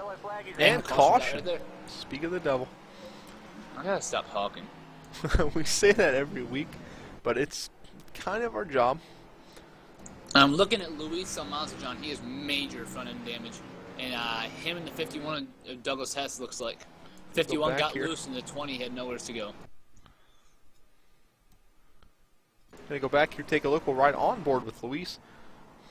Gonna see just quite what happened. You see, looking up at the GoPro Toyota, the only Toyota, I believe, in the field. Wow, the 51, a weird-looking spin there. Yeah. Very odd. Yeah, Didn't not really sure right there. Clean off the track at all. See right here, he comes up out of the corner, he spins, but yeah, he kind of just levitates there in the middle of the track. I don't know if he locked it down. It kind of just slides, doesn't it? It's odd because the old saying goes in pretty much any form of racing. Yeah, if you look back at the replay, John, you see his left rear tire lock up. You see the smoke coming barreling out of it. He did what you don't want to do when you spin on exit, which is lock it down. When you spin on exit, you want to keep it gas because you've got so much momentum in the car, you bring it around. But the old saying in racing is aim for where they're at, because by the time you get there, they're not going to be there. That's how you avoid wrecks. You just shoot for where they're at. That's exactly what Luis did. Yeah, Luis didn't do anything wrong. He pretty much did what you want to do. He didn't try any kind of weird moves to avoid it. Just Nick shot for where Grove it was at. takes 2. A lot of guys take 2, and John Knoll, is saying, oh, John Knoll was black flagged. John Knoll was black flagged. Speeding? No, he's black flagged by race control. And I'm going to see if we can get some word here from race control tonight. Let's see if we can get a hold of them. Yes, please. Hey, George, you got a copy of it? Yeah, I got you. This is George Bryson, 48, everybody. George, can you explain the 90s black flag there for our viewers at home? Yeah, when they were entering the pits, he checked up real hard right at the entrance, and you can't do that. I mean, if he was going too fast going in, he just had to take the penalty. Absolutely. That explains it. Thank you very much, George, for the explanation, and have fun the rest of the race. Yep, thanks, guys. So John Knoll caught doing what's allowed in NASCAR but not allowed here in ECR, kind of speed up and then you slam on the brakes at the last second, showing a lot of rear end damage. He might have gotten drilled from behind there. Yeah, Anthony Fishner, John, hit him hard. And what's the guy that you don't want to hit you when you're trying to break a rule? Probably the league president. Not going to get away with that. Anthony Fishner plotted in the back of him there. That's going to be EOL and probably a talking to after the race. Tough break. Absolutely. He's got a long run ahead of him now. I think he's got the car to do it. But he's a black flag, John. He's going to have to pit under green. Oh, it's not just an EOL. I don't believe so because he's running 7th right now. Oh, my goodness. So John Knoll. And this race is anybody's. Wide open now. Kevin Cook, Mark Figueroa back into it. They were battling hard for second. Really the only ones to maintain any gap. Yeah. Nick Groth out front. He battled for a while. AJ Scarborough, surprise, up to second. How about Mark Figueroa, Wayne Willard, Jeremy Rubin? How about Sean Vandergriff in 6th right now? John Knoll's going to go back down pit road. Rob Burns going to be shown in 7th. Matthew Thunhorst 8th. Matthew George 9th. Josh Mayu 10th. Kevin Cook 7th. Sean Medling 11th. Kevin Cook 12th. Anthony Fisher 13th. Aaron Vincent will be 14th. Chaffin 15th. And Chuck Carroll 16th. Those two are going to be receiving the wave around. And look at the front end of Anthony Ditchner's race car. Yeah. That thing is destroyed. The Jim Beam machine. Wow, that is an awful break, and I'm sure he's not too pleased behind the wheel of that machine. Hot tempers now. Got to get back under composure. Got to recover. But wow, tough break. John, we have 49 laps to go with this restart here. Nick Groth, AJ Scarborough, Mark Figueroa, Wayne Willard, Jamie Rubin. Top 5. They're going to bring him down to the green flag as the pace car. It's going to make that hard left turn once again here for Richmond. 49 laps remaining, John, as these guys get ready to take the green flag. Pace car on pit road. Nick Groth, hands in the field in his hands, and he's gone. And his teammate right behind him gets a great restart underneath. Mark Figueroa, they're going to be side by side. No, he's not. He's going to back off. Interesting move. Nick Groth went way up the racetrack to enter turn 1. Well, John, almost. He's and AJ in the wall. Turn 2. Nick Groth and AJ Scarborough both into the wall. And Nick Groth now going to be your leader, Opening gapping up just a a little bit. lead, yeah. Wouldn't that be Lead something for for him. Nick Groth? Coming off the suspension Absolutely. at Bristol, sat down with Anthony. I'm sure they talked and discussed different things and came back a new racer. And tonight showing that out in the lead, leading the field around Richmond, under 50 laps to go. Should be a good finish. John Knoll, an update on him, serving that black flag on pit road currently. You see him parked there in his pit stall. And coming by, I believe that's putting him 2 laps down now. I think it's going to be 2 laps down. It's showing him on 152. Yes, he will be 2 laps down. That means he's going to battle the 97 and the 51 for the lucky dog. Yeah, we do not have any car 1 lap down, and so John Knoll will be able to battle. You mentioned Stephen Massey, the 91, the 51 of Douglas Hess. Both those cars with damage. But the guy who gets loose on the backstretch. led the first 100 laps of the event. Looked like he had an 11-second lead, gapping everybody. And, you know, the rule book's the rule book. You broke a rule, and he's paying for it right now. Oh, yeah. In the words of Montgomery Gentry, he's gone. He is gone like from contention at the moment. He's going to have to catch a lot of breaks to be back in this one. I mean a lot he's going to have to get. That's unfortunate for him, John. He's been having good runs in all 3 races he's been in. And obviously tonight the best out of all of them. And he's just not going to get to finish a show for it. And that seems to be the story for some of these guys in ECR in the early season. They just, Wayne Willards, Nick Gross, they just get the runs every week. They get the qualifying, and we mention him. I take back Nick Groff. I'm not mentioning him. Stop talking about people, John. The cars on the track. Quit analyzing the race. I can't help it. Car turns left. Jinxing everybody in the field. Well, if you say a car turns left, you're technically jinxing everybody. Oh, so car turns right. There you go. Now we're jinxing the poor guys over there trying to road race. Anyway, Nick Groth, your leader. We come to 44 laps to go. Column 43. This race is flying by. It really is, John. It's a very quick race. Averaging 20 seconds a lap. So some of these guys are only 4 cautions so far, I believe. These guys are doing a great job. Everybody in this field is. And Colin, I coming hate to off last correct week you at there. Bristol. But it's Three gonna cautions. be a good correction. 3 cautions, only 3 Come on, cautions. dude. I'm already getting crap from Thunhorse about my bad math skills. It's not even math. That's a good correction to make. That's That like is a thinking good you owe correction. $1,000 and you only owe $100. I mean, that's not at I'd all a prefer bad to correction. get $1,000, not Well, owe. But Zeros only Yeah. work one way. come on, man. Now that John Knowles not in this, 5th place, Jeremy Rubin. Jeremy spinning the Rubin infield. right around in front of the 6 and the 2. He's down in the grass. But John, now that John Knowles not in this battle for the lead thus far, he's currently 19th, 2 laps down. This is anybody's race. If the 00 and the 19 get up here side by side, AJ Scarborough and Wayne Willett, it's classic motorsports 1-2. 19 hard into the wall, and I mean hard. And Nick Groth, his struggles continue. From Just, the lead though, that's a little better. just Or cannot is it worse? keep it. I think it's worse. It's worse Yeah. confidence-wise. Just can't keep And a run Matthew together. Thunhorse kills the wall down the backstretch. See these guys now, they're picking up the pace. They realize what's at stake. They're Yeah. getting back in the throttle earlier and starting to tear up those race cars. One guy that hasn't done that, though, Mark Figueroa, creeping right there Yeah. looking for his second winning And caution the on the caution's racetrack. out, not sure where. Looks like it's going to be Matt Moritz I see parked backwards down the backstretch. I think that might have something to do with it. Yep. Did Man, he have Matt contact? Moritz, he's got talent, but he has been in a lot of incidents. Yeah. Nope, that one, just another one, got back on the throttle too soon. Spun it down. Are we sure that's I'm not the sure caution? why the cautions.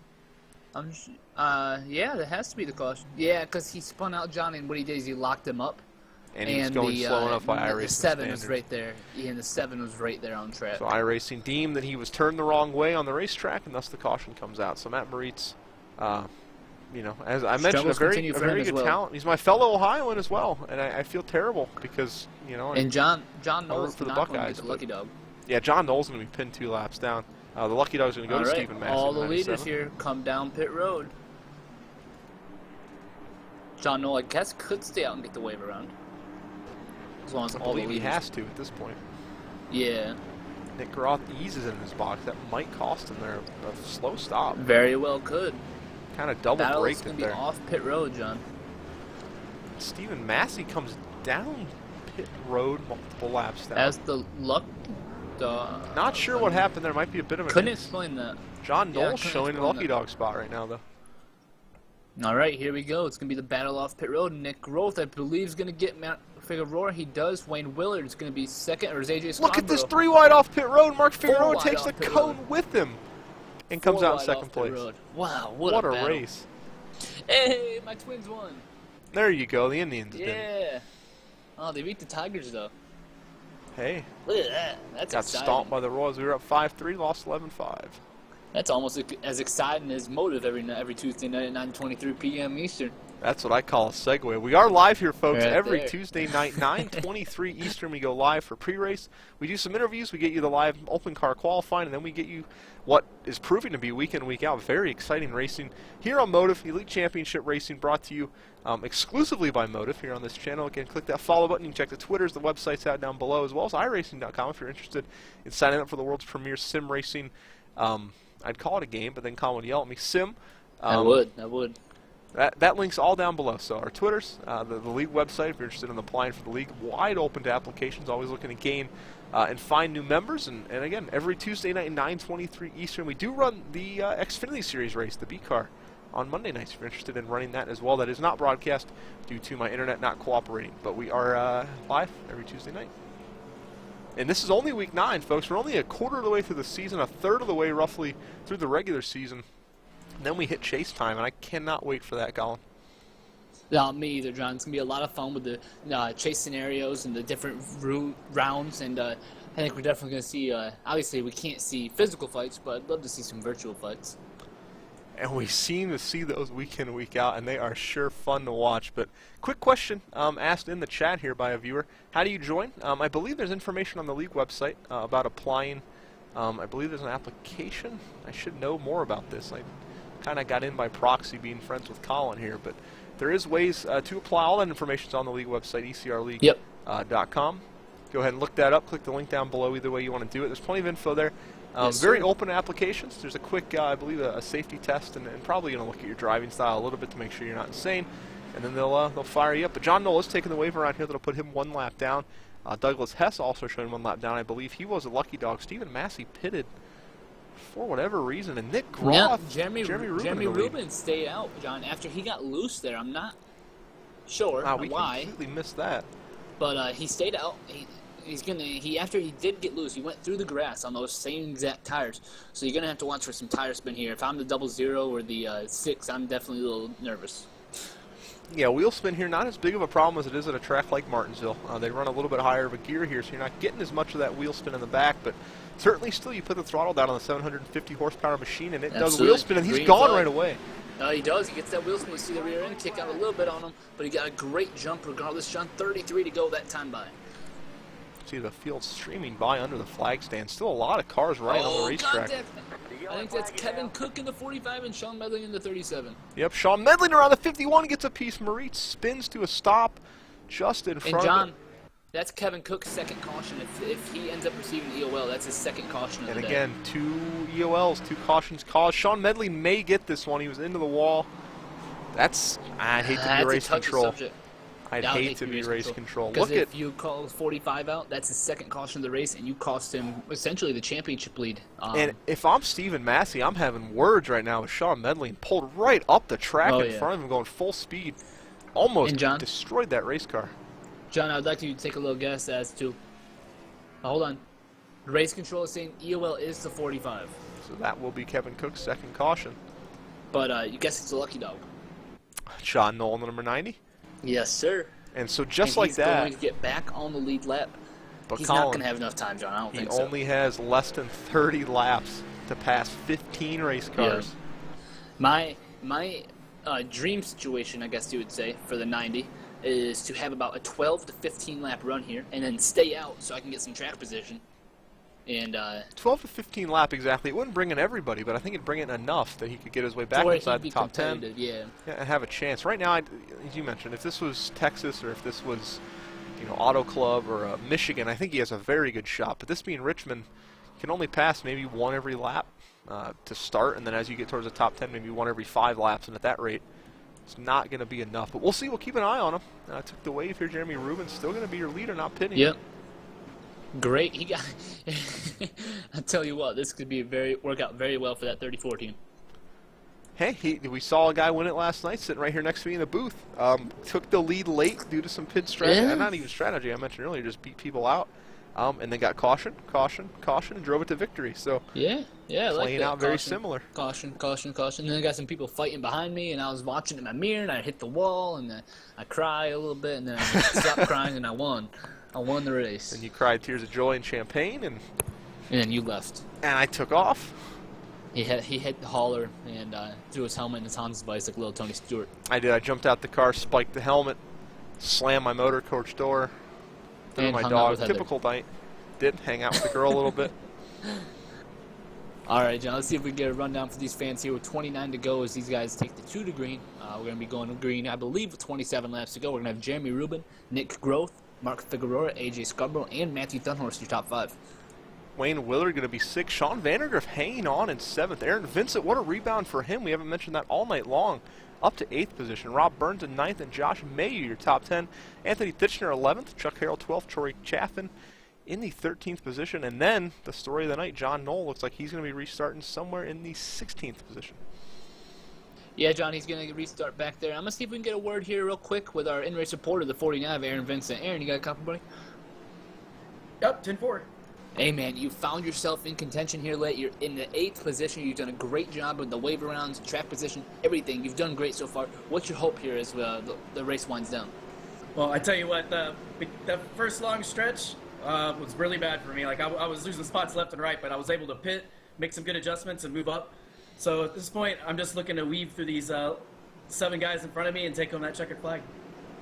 Absolutely, man. Well, good luck. You guys are double foul right now. Good luck for the rest of the race, bud. And 27 laps to go. Have some fun for us. 10-4. And that is the number 49 Lowe's machine of Aaron Vincent in the 8th position after being laps down, really battling a struggling race car. Rebounded nicely. He's got a chance at a good finish now. The guy we're keeping an eye on, Jeremy Rubin, stayed out the last 2 cautions. He's on old tires. He's got a spin on those tires. And he's going to have to do it. He jumped to start last time. Not going to do it quite this time. He gets another good jump. Look at the car wiggle. Nick Groth gets a great restart there on the outside. Johnny's going to be able to hang with him. He's going to be clear to the bottom. Mark Figueroa already has that win. Do you think he blocks for that number 19? As the 19 looks underneath the 34 side by side on the backstretch for the lead. Very well might if he gets the chance. Teammates will do a lot for teammates. The 34 throws a block into turn number 3. Couldn't put a piece of paper between their noses. The 19 diamonds the corner side by side down the front stretch into turn 1. Was the 34 chop him again? No, he doesn't. 19 dives it down in there. The 5's going to have to work his way around the 34. 34 is going to try to cross the 19 over. Not going to be able to do it. 19 almost got just destroyed there. The 34 came right down on his nose. A completely legal move, but a close call. He wanted to keep the lead. Didn't work there. But wow, what a move of the 34 and awareness of the 19. Sean Vandergriff gets a little loose. Anthony Fisher gets loose behind him. Matthew Thunhorse underneath the 5. That's side. And wouldn't it be something if Mark Figueroa loose? Figueroa, Aaron Vincent spinning. Anthony gets into the 12. Everybody's wrecking. Big wreck. All the 12 back up, hits the Huge wreck. 61. Huge wreck from the back of the field. And they're piling in at the back of the field. See the 51 trying to drive through the junkyard. Wow. Oh, and Luis gets tagged. And there goes the 34's motor. Wow. What a crazy. What happened?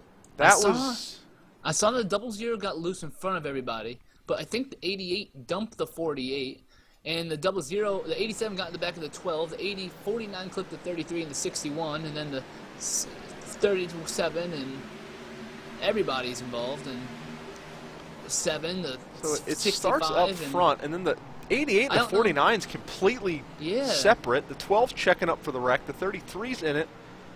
61 and the 37 are just kind of innocent bystanders.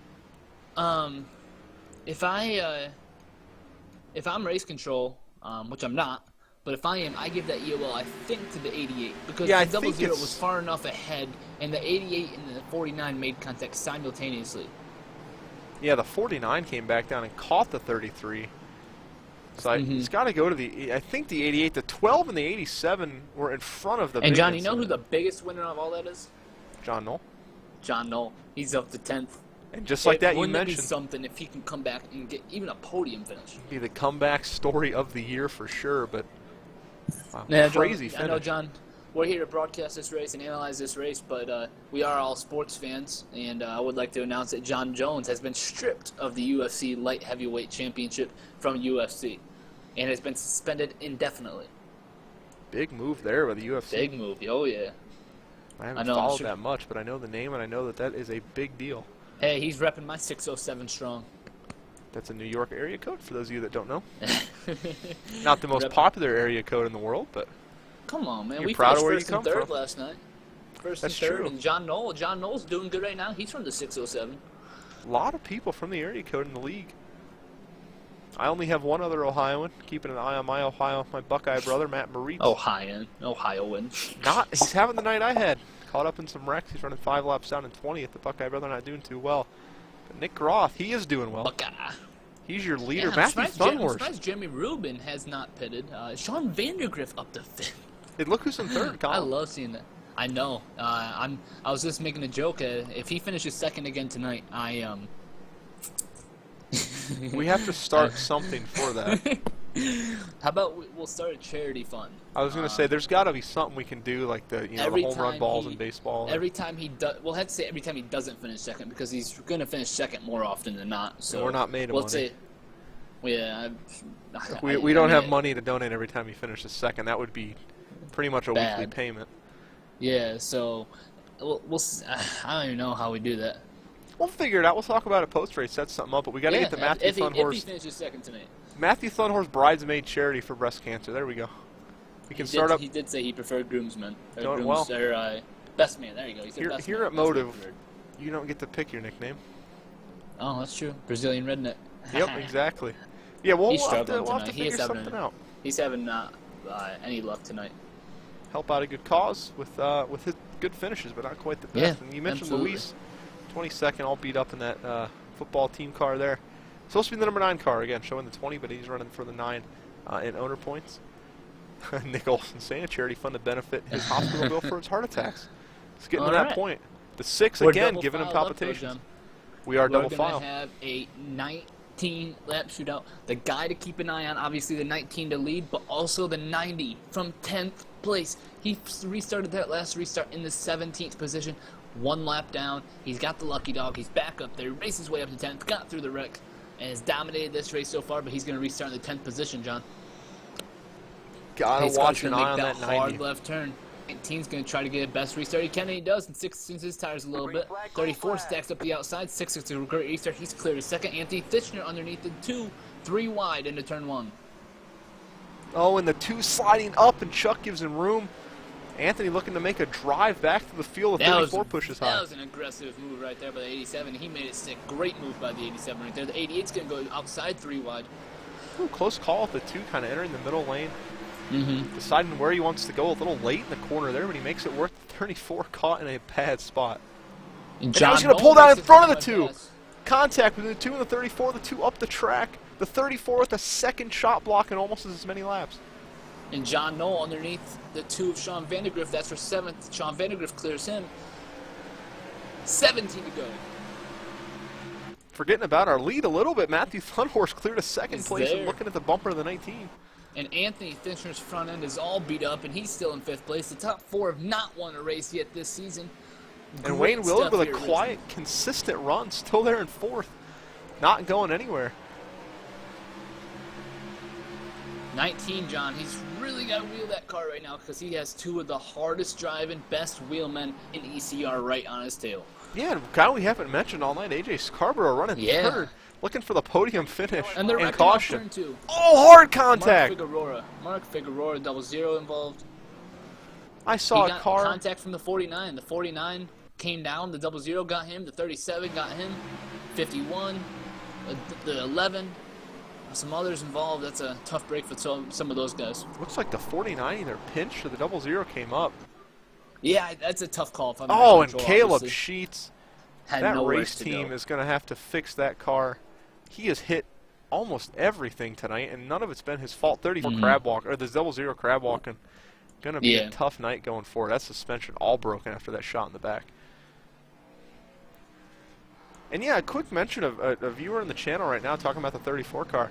I wouldn't say he's driving dirty, but he's chopped. He's driving. He's with chopped 2 quite a tires, few John, cars. With 2 tires driving that aggressive, And when you chop, here's the thing about Richmond, too. You set up your brake point halfway down the straightaway. You pick it, you set it, and you go for it.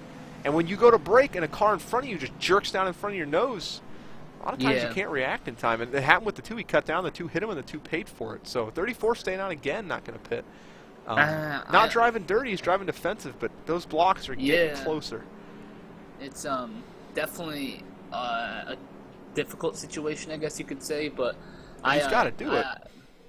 He has to, but then again, with 2 tires, you're almost better off going down and getting 4 fresh tires and racing that way. Yeah, at this point, I would have pitted for sure. With 14 to go, he's running 6th. There's only 12 cars on the lead lap. At this point, I think you just about got to go down. Because now he's just, the 2's not too happy with him. Now he's going to have to deal with that. He's got good cars behind the 2. Yeah. Might find himself in a bad spot. But yeah, I wouldn't call it dirty per se, but yeah, certainly aggressive driving by the 34. I don't think I'd call it dirty. I would definitely it's borderline. I don't know what you call that. Because it's aggressive. We'll say that. We'll leave it that way. Blocking lies in that gray area where it's not illegal, but you just don't do it. It's Yeah, just racecraft. Yeah, we go back to racecraft. Our favorite racecraft's our favorite word on Monday. We talk about it pretty much all race long, debating what's the right and what's the wrong move. But it's one of those things where it's not illegal by any means. I mean, it's just kind of one of those widely accepted things you don't do unless it's life or death. I mean, coming down the end of a race, for top 5s, whatever, throw blocks all day. But 6th place, 20 laps to go. The guy's got the run. But 50-50 shot. Nothing We're wrong closing with it, in on 10 laps to go, John. This race has gone by so quick, Colin. Yeah. And Moving look in. The top 4 have not gone to victory lane this season. The 1st, 2nd, and 4th have not gone to victory lane ever in ECR. This is going to be some fun racing down here. I think we're going to have about a 10-lap shootout. And setting up more storylines, Anthony Titchener, 3-time winner already this season. He's in 5th, and John Knoll, the one who's dominated this race pretty much since the drop of the checkered flag until that pit road penalty put him 2 laps down, in 8th. So certainly those guys not out of it yet, but looking to get a new chase ticket punch tonight. Nick Groth, Matthew Thunhorst, AJ Scarborough, your top 3. You mentioned not in the chase yet. The next guy in the chase is Anthony Titchener. They're in 5th. Yeah, John, some of the other guys who, obviously Kevin Cook and Mark Figueroa both had great runs going tonight. We're running 2nd and 3rd respectively throughout the entire first long green flag run, and are both have retired from tonight's event. Tough breaks for those gentlemen there. Certainly not what you want to see. Richmond, one of those tracks, though, it'll do that to you. It really does. It chews you up and spits you out. It's very similar to a Dover. Beats up a lot of confidence, but the lights are out on the pace car. You mentioned 10-lap shootout getting ready to happen here. We raced the first 133 laps, or the first 33 laps green. A bit of a rash of cautions here towards the end. We're now up to 7, but with 10 laps to go, Colin, only time for one more caution. Yeah, pace car's off. Nick Groth gets a great restart. The 6 gets a good jump. The 5 underneath the 6 side by side. 19 has to be careful he doesn't switch lanes. I don't think he did. 87, 3 wide into turn 1 again on a restart. 87, the dive bomb. He pushes the 5 up the track. Wow. Oh, and the 5 is not going to appreciate that, and they're wrecking behind Wade Willard. 34 around, hits the 2. Oh my gosh, and that started way back in turn 1. The 5 and the 87 made contact up the hill. And Colin, what is this setup? We're going to have a 5 or 6 lap shootout. It's going to be fun, and look who's in 5th is my question. Or not my question, my statement. John Knoll? Oh, yeah. We are going to go back and give you folks a look. I'm having fun with this. Some guy that dominant. And I'll tell you who's loving these cautions, because I was in that exact situation last night, is... your leader. Yeah, exactly, Nick Groth. You know, I got to give a call. I respect the way that Anthony races, but that was insane. That was aggressive. That wreck started with Anthony. He pushed the 5 up, which put the 1 3-wide middle who came down in the 34, just couldn't get the car turned off the corner. If that EOL, I don't know who you give that to. I understand what you're saying.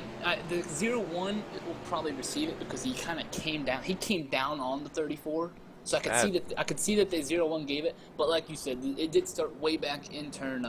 That's just one of those moves I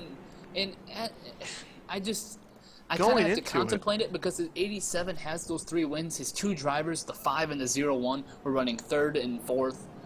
And now he just dive bombed 3 wide. 0-1's back and third. As Nick Groth is pitting, he's black flagged. For what? Lane For change. what? Potential lane change violation, maybe. But he didn't. He does maintain the lead for now. Maybe going to get that cleared. But he didn't. Yeah, I don't believe he did either. A whole rash of incidents down the stretch here. What? He didn't change lanes. I mean, believe me, Don't Nick Groth believe and he I did have our differences. Nick Groth and I have our differences for sure, but he didn't change lanes. No, I don't. He's holding the lead. I think they might be reviewing this to clear it. He may have asked for an appeal. They have to be. Who's the EOL going to? Do we have that yet? And we don't have that yet. Definitely 2. I don't know. Definitely something to look out for. Yeah, but you mentioned setting the field here before we get the EOL there. Nick Groth in your lead 4 now. Little footnote to that. Matthew Thunhorst in 2nd, Scarborough in 3rd. Anthony Titchener with a questionable move on the last restart maintains 4th position, and that brings John Knoll, the dominant car of the field, up to 5th after his pit road speeding, or not speeding penalty, his pit road rule incident, we'll say, up to 5th. So not sure. Nick Groth looks like he's pulling down to serve a black flag. Wow. Can we get word from race controller on what exactly that was? Toad. We can try. So that puts now your leader, Matthew Thunhorst. I'm just not so sure about that, John. Kyle, you got a copy, buddy? Yes, I do. Can we have an explanation as to what the black flag was there for the 19? The 19 was black flag for switching lanes, and for the viewers at home, I know they weren't able to see the Xfinity event, but I'm sure you guys remember what happened last night was the 4-car switched lanes before the start-finish line, and he got black flagged. It's basically the same exact call that was made last night. 10-4, buddy. These guys are getting ready to go green flag racing. Tough call there And, from race control. I have to disagree. Yeah, I respectfully disagree with that as well. I don't think it was a lane change as much as it was a bobble. And Wayne Willard, the 0-1, will be given the EOL for that call. And I disagree with that call as well. But nonetheless, Colin, doesn't matter what we think.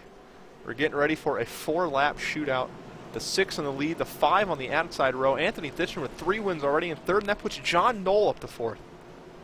Here we go. John pace cars off. Matthew Thunhorse has his best chance at a win so far.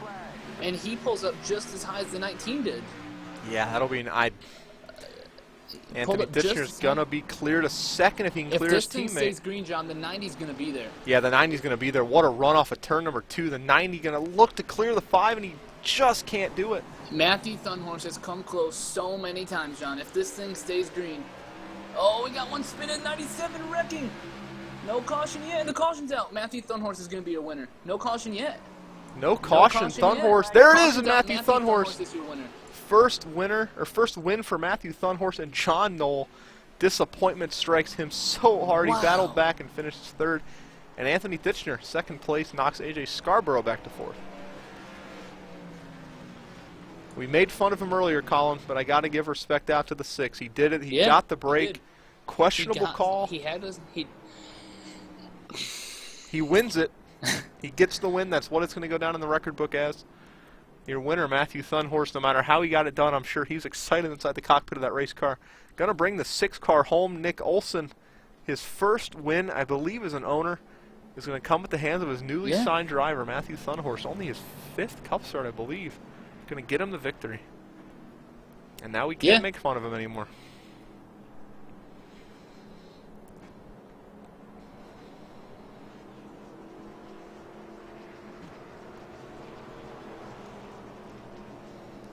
Congratulations to him, though. I know it's been a long time coming in both series, and congratulations to him as they're coming around for the white flag right now. And it's been a long time coming. I know Matthew and I, we've been battling all season long so far in the Xfinity series, and I give him crap, and he gives me crap, and we have a lot of fun with it. And Matthew was going to victory lane for the first time in his ECR history.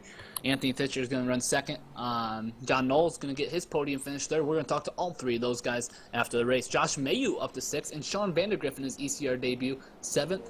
Douglas Hess filling in for Justin Fuller is going to be 8th, and Sean Medlin going to come away after that incident 10th. Quick note in the chat here, there is no green and white checker. That is not a league rule. The only league rule involving finishes is there's no one-lap shootouts.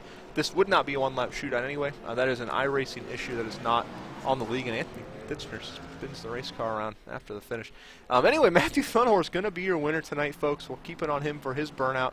Long-awaited, much-deserved victory. Came at the end of some controversy tonight, but he gets it done nonetheless, and who are we to say that it wouldn't have had this outcome anyway? The 6-car in victory lane, Nick Olson, can finally rest easy. He gets the win at the 6, and the 6 going to do the Denny-style burnout and slide it through the start-finish line. That's awesome right there. Good for them, and good for the 6 to get that victory, for sure. The 90's down there. I'm not sure if he's celebrating or if he's a little ticked off that he didn't get that victory, but the 90 watching from close what could have been and probably should have been watching the first part of this race. So an interesting call. Absolutely. The chat talking about it right now, the controversy at the finish there. We'll certainly give you more. If not this week, next week we'll talk to race control and see what exactly happened there.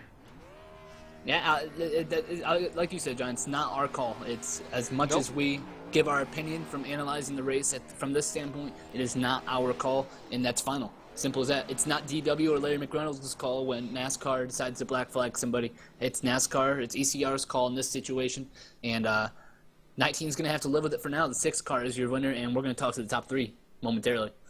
Doing the Polish victory lap, the 6, driving it around the track. What a win for him. We'll go ahead and get our top 3 in here. Colin, I believe you want to take 3rd place, John Knoll. Oh, wow. I guess I'm going to take the 90 here. I know probably the hardest 3rd place we've ever had to do. And, John, questionable call with you on pit road, the black flag. You went 2 laps down. You got the wave around. You got the lucky dog. You had the dominant car. You led the first 100 laps. You had the dominant car. You came all the way back up to 3rd place. Could have won the race had that last caution not come out. An overall roller coaster day for you. How do you feel about your night? So overall, this is 90. I mean, it was a good race. The first 100 laps were really, really good. Everything, the car was just on rails, man. I mean, it was just going around. And I was on a Sunday drive, you know, basically to nail it down. And then, yeah, I was getting ready, going over the radio, telling them what to do for fuel, and I wasn't paying attention. I look up, and I happen to see the pace car gone, and past the pace car, I got black flagged. Stuff happens, that's racing. It's the way it's going to be, but I'm just glad I was able to get this back up. I mean, Mark, he gives me insane setups. This car was just unbelievable tonight, and I just wish that I could have put it up, finish first, where it belonged. Yeah, absolutely. And you had a great run overall, and we've been talking, you and I have, you've had these good runs, you just haven't gotten the finishes, and finally, maybe not the finish you deserve, but regardless, you had a great finish in a P3. John Knoll in the 90, congratulations on your top 3, man. Thank you. And that was your 3rd place finisher with his new paint scheme tonight. The driver, the number 90, John Knoll, brings it home in 3rd. And now, towards the end of the race, one of the more controversial moves there. Anthony Titchener, you got a copy, buddy? Yes, sir. Well, first I want to say congratulations on a 2nd, because we noted earlier in the race you were a lap down. You had a rough night. You battled back and finished 2nd. What was it like coming from the lap down and making your way back to that 2nd place finish? I'll tell you, it was astonished tonight. I'm just so happy to get a 3rd, man. I didn't want to have to do what I did there. Controversial was probably referring to when I went inside Aaron there. He missed a shift. He was so worried about the 19 switching lanes there on that restart that I didn't want to lose my momentum. And then I got hard, tight up in there. So, I mean, just to end up there, me and John Knoll both noted that what happened to him and him working up through the field, it was a crazy night, man. Just happy to get through it. I didn't have a long run car at all. We didn't expect the long run there. Was over 100 laps there at the beginning, so just real proud of these boys tonight. We could have had more green runs there at the end, but it was good fun racing. And I was going to ask next about the incident. You kind of cleared it up there, so I'll ask a bit of a different question. In that incident, took out the 0-1 car. Moving forward in team meetings and stuff like that, how's that addressed amongst teammates? The incident took out the 0-1? Wasn't even aware. Yeah, he got caught up towards the back end, the stack up of the cars moving up the racetrack there. Yeah, they called it on him on that one. I guess he didn't feel like it was on him. He was trying to avoid guys. There's nothing bitter between us. I don't know how it looked there on the racetrack, but we were pretty much just trying to avoid all the chaos there at the end. I felt like guys were just... It was rough, man. For the last 20 laps, guys were definitely putting all in it there, and it was fun. It was real fun racing there at the end, and just congrats to Matthew and all the hard work that they've done. I can't say much more, man. It was great racing. Chaos and fun. I think a good way to sum up the finish to that race there. But a good P2 there by Anthony Titchener. Moving forward, looking forward to next week, what do you think you got for Dega?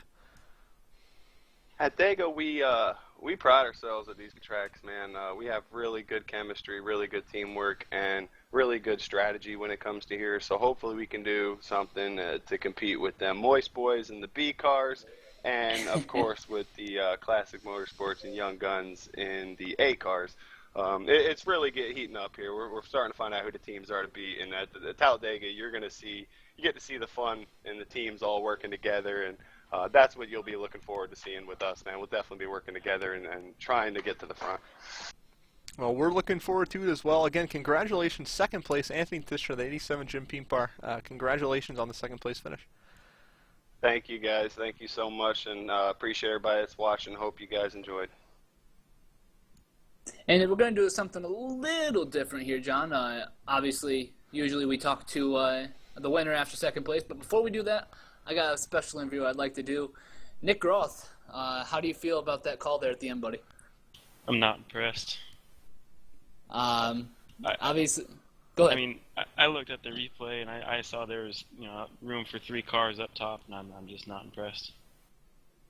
Obviously, a more controversial call. How do you plan on going about with ECR officials and everything? How do you plan on going about? Obviously, you're probably going to appeal that penalty. I highly doubt I'm coming back. to the league? Yeah.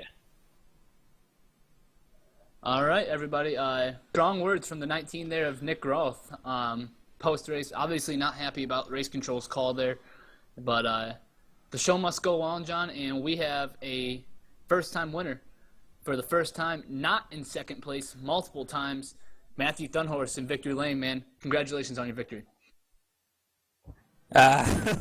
Didn't even see this one tonight. I was going top 5? Sure. Not this. Absolutely, man. And we were picking on you, bridesmaid, groomsman, whatever you want to call it. You were going to be second there. It looked like, obviously, Nick would get the head on the restart, and the black flag cleared the lead to you. And did you feel like if that race went green, you were going to be able to hold off the 87 and the 90? I probably wasn't going to be able to. I mean, that last caution came out around 190. I was kind of like, dang, there just went every chance I had for a win. And then the thing with Nick happened, and I think Anthony, if he had another half lap or even another lap, he was going to put the bumper to me, and him and John were just going to race it out. So, Good. I mean, it's been easy because every time I've gotten a second, everything's gone the wrong way, and this one, everything just lined up. I don't know how. Yeah, absolutely, man. And you finished second last night. Probably would have won had you in the 51 not gone at it. Probably would have gotten to me. You could have had the sweep, but you didn't. You got the win tonight. Congratulations on that, man. You're in the chase. It has to feel relieving as well. Yeah, I was trying to hold back emotions of the checkered. It was just like, oh my God, this can't be happening right now. It shouldn't be happening. Well, you've raced in 6 of the 9 events so far this season, and you have 5 fives, including a winner in the ECR Cup Series. Matthew, congratulations, buddy. Yeah, I just wish it didn't have to be with so much bad luck and controversy around the win, but there were a lot of good guys tonight that had bad luck, and that's the only reason I even did where I did. Absolutely. Regardless, a win's a win. Congratulations, Matthew, and we'll see you in the chase. Yeah, probably next week I'll be getting interviewed by John again, so we'll wait for that. An interview by John at second place finish, but John, some controversy for sure, and some very strong words from Nick Groth. You know, we talk about Saturday night short track racing. Today we saw was effectively Sunday morning short track racing going absolutely crazy down the finish there. We saw everything from multiple car pileups to the controversial race control call, leading to some strong words by Nick Groth towards the finish there. And then the surprise win. Matthew Thunhorse pretty much pulled it out of his sleeve, the ace up the sleeve there, came through, got the victory. Fun night, to say the least, Colin. Any closing thoughts on what was probably one of the weirdest finishes we've had this season? Closing thoughts were congratulations to Matthew. It's unfortunate for John and obviously Nick Groth. Those guys had fast cars, and probably one of those two were going to win the race if they both didn't get black flagged. Anthony made a strong move. Ended up taking out 2 of his teammates, which I'm not sure about with 3 wins there, but AJ could have gotten a win, and Wayne definitely had a top 5 car. Regardless for that, both guys had strong runs. Everybody had a strong run. It seemed like everybody at one point was inside the top 10 tonight. And some guys like Charles Silver came back and got a 15th place finish out of it. So good job by those guys. And congratulations to my 2 drivers, Josh Mayhew and Sean Vandergriff, on their 2 best finishes of the season. Well, Colin, you called it at the top of the show. It's a race of comers and goers, and tonight we saw drivers. Second place was 2 laps down. First place was a lap down. Third place was 2 laps down. Guys struggled and battled through adversity and came away with some pretty good finishes. So next week we go to Talladega with hopefully 100% less controversy than we had tonight. Should be a fun one. We are live every Tuesday night, 9:23 Eastern, right here on this Twitch channel. Check out our Twitters down below, the websites as well. Feel free to come on back, hit that follow button. As again, every Tuesday night, 9:23. We hope to see you guys back here next week. It was a fun week this week at Richmond. The night race turned to day, and with it brought one of the more fun finishes we've had this season, to say the least. So we thank you guys for stopping by. As always, for my broadcast partner, Colin Fern, I'm John Bucher here for Elite Championship Racing, brought to you exclusively by MOTV. We thank you for coming out tonight. We hope to see you guys next Tuesday. See you then.